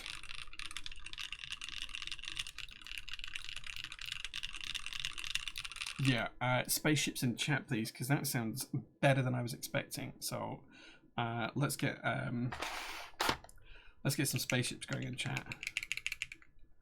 That sounds so good. It looks good. It sounds good. I did drop some keys on the floor. One key. Sounds and looks so good. What a keyboard. Let's light the lights again, because I know I need to go back and resolder that one switch, but look how good it looks with the dog heads lit up. Look at that detail. That's so good. What a keyboard. FRL TKL for the win. I love the brass on the sides. I love this front edge has got a chamfer. I didn't show this before. I don't know why I didn't show this before. But this front edge has got this little rounded edge here, this little fillet, and it's just so nice to just feel it come over. And then on the bottom, it's actually a chamfer here, and you can just feel it slightly differently. It's really hard to show you, but look at the different angles we've got here. It's a cool rounded edge, super nice. What a side profile as well. Look at that. What nice switches we use again. These are the Hades switches. We had them in stock for a long time. What a great. The Gateron Sage switches are also identical to these, I think, in terms of sound profile. From what we've done in testing here, when we've looked at switches before, Gateron Sages sound so similar to Hades switches. It's unreal. No, it's not real brass. It's just anodized aluminium. So these parts are just anodized aluminium. They're not actual brass, but it's a chunky board anyway. It's not light by any means. Fatman, yeah, we'll get the ship back out to you tomorrow. I do need to fix the issue with the up key. So, let's try that again. So it is £3, 12 ounces, or in actual real numbers, that is 1.7 kilos. It's pretty chunky, not too heavy, but nice. Every time you connected and disconnected the keyboard, I thought something was going on with my PC. Sorry, I should turn off notification sounds, but I kind of like them, so I'd forget to turn them back on. You're going to hear it again there. But yeah, what a great looking keyboard. Oh, and look, the prototype sticker just happened to fall on the keyboard as I was doing that. What a great looking keyboard. Super happy with that. I'll show it in the face cam as well, because the colour might look different up here. But that is super nice. The way the light catches the green. Super nice. And the rear. What a colour. What a colour. Right, okay. That is pretty much all I've got time for tonight, folks. It's nearly 11 PM. I do need to get home. And I'm going to be back here first thing in the morning. Ready to...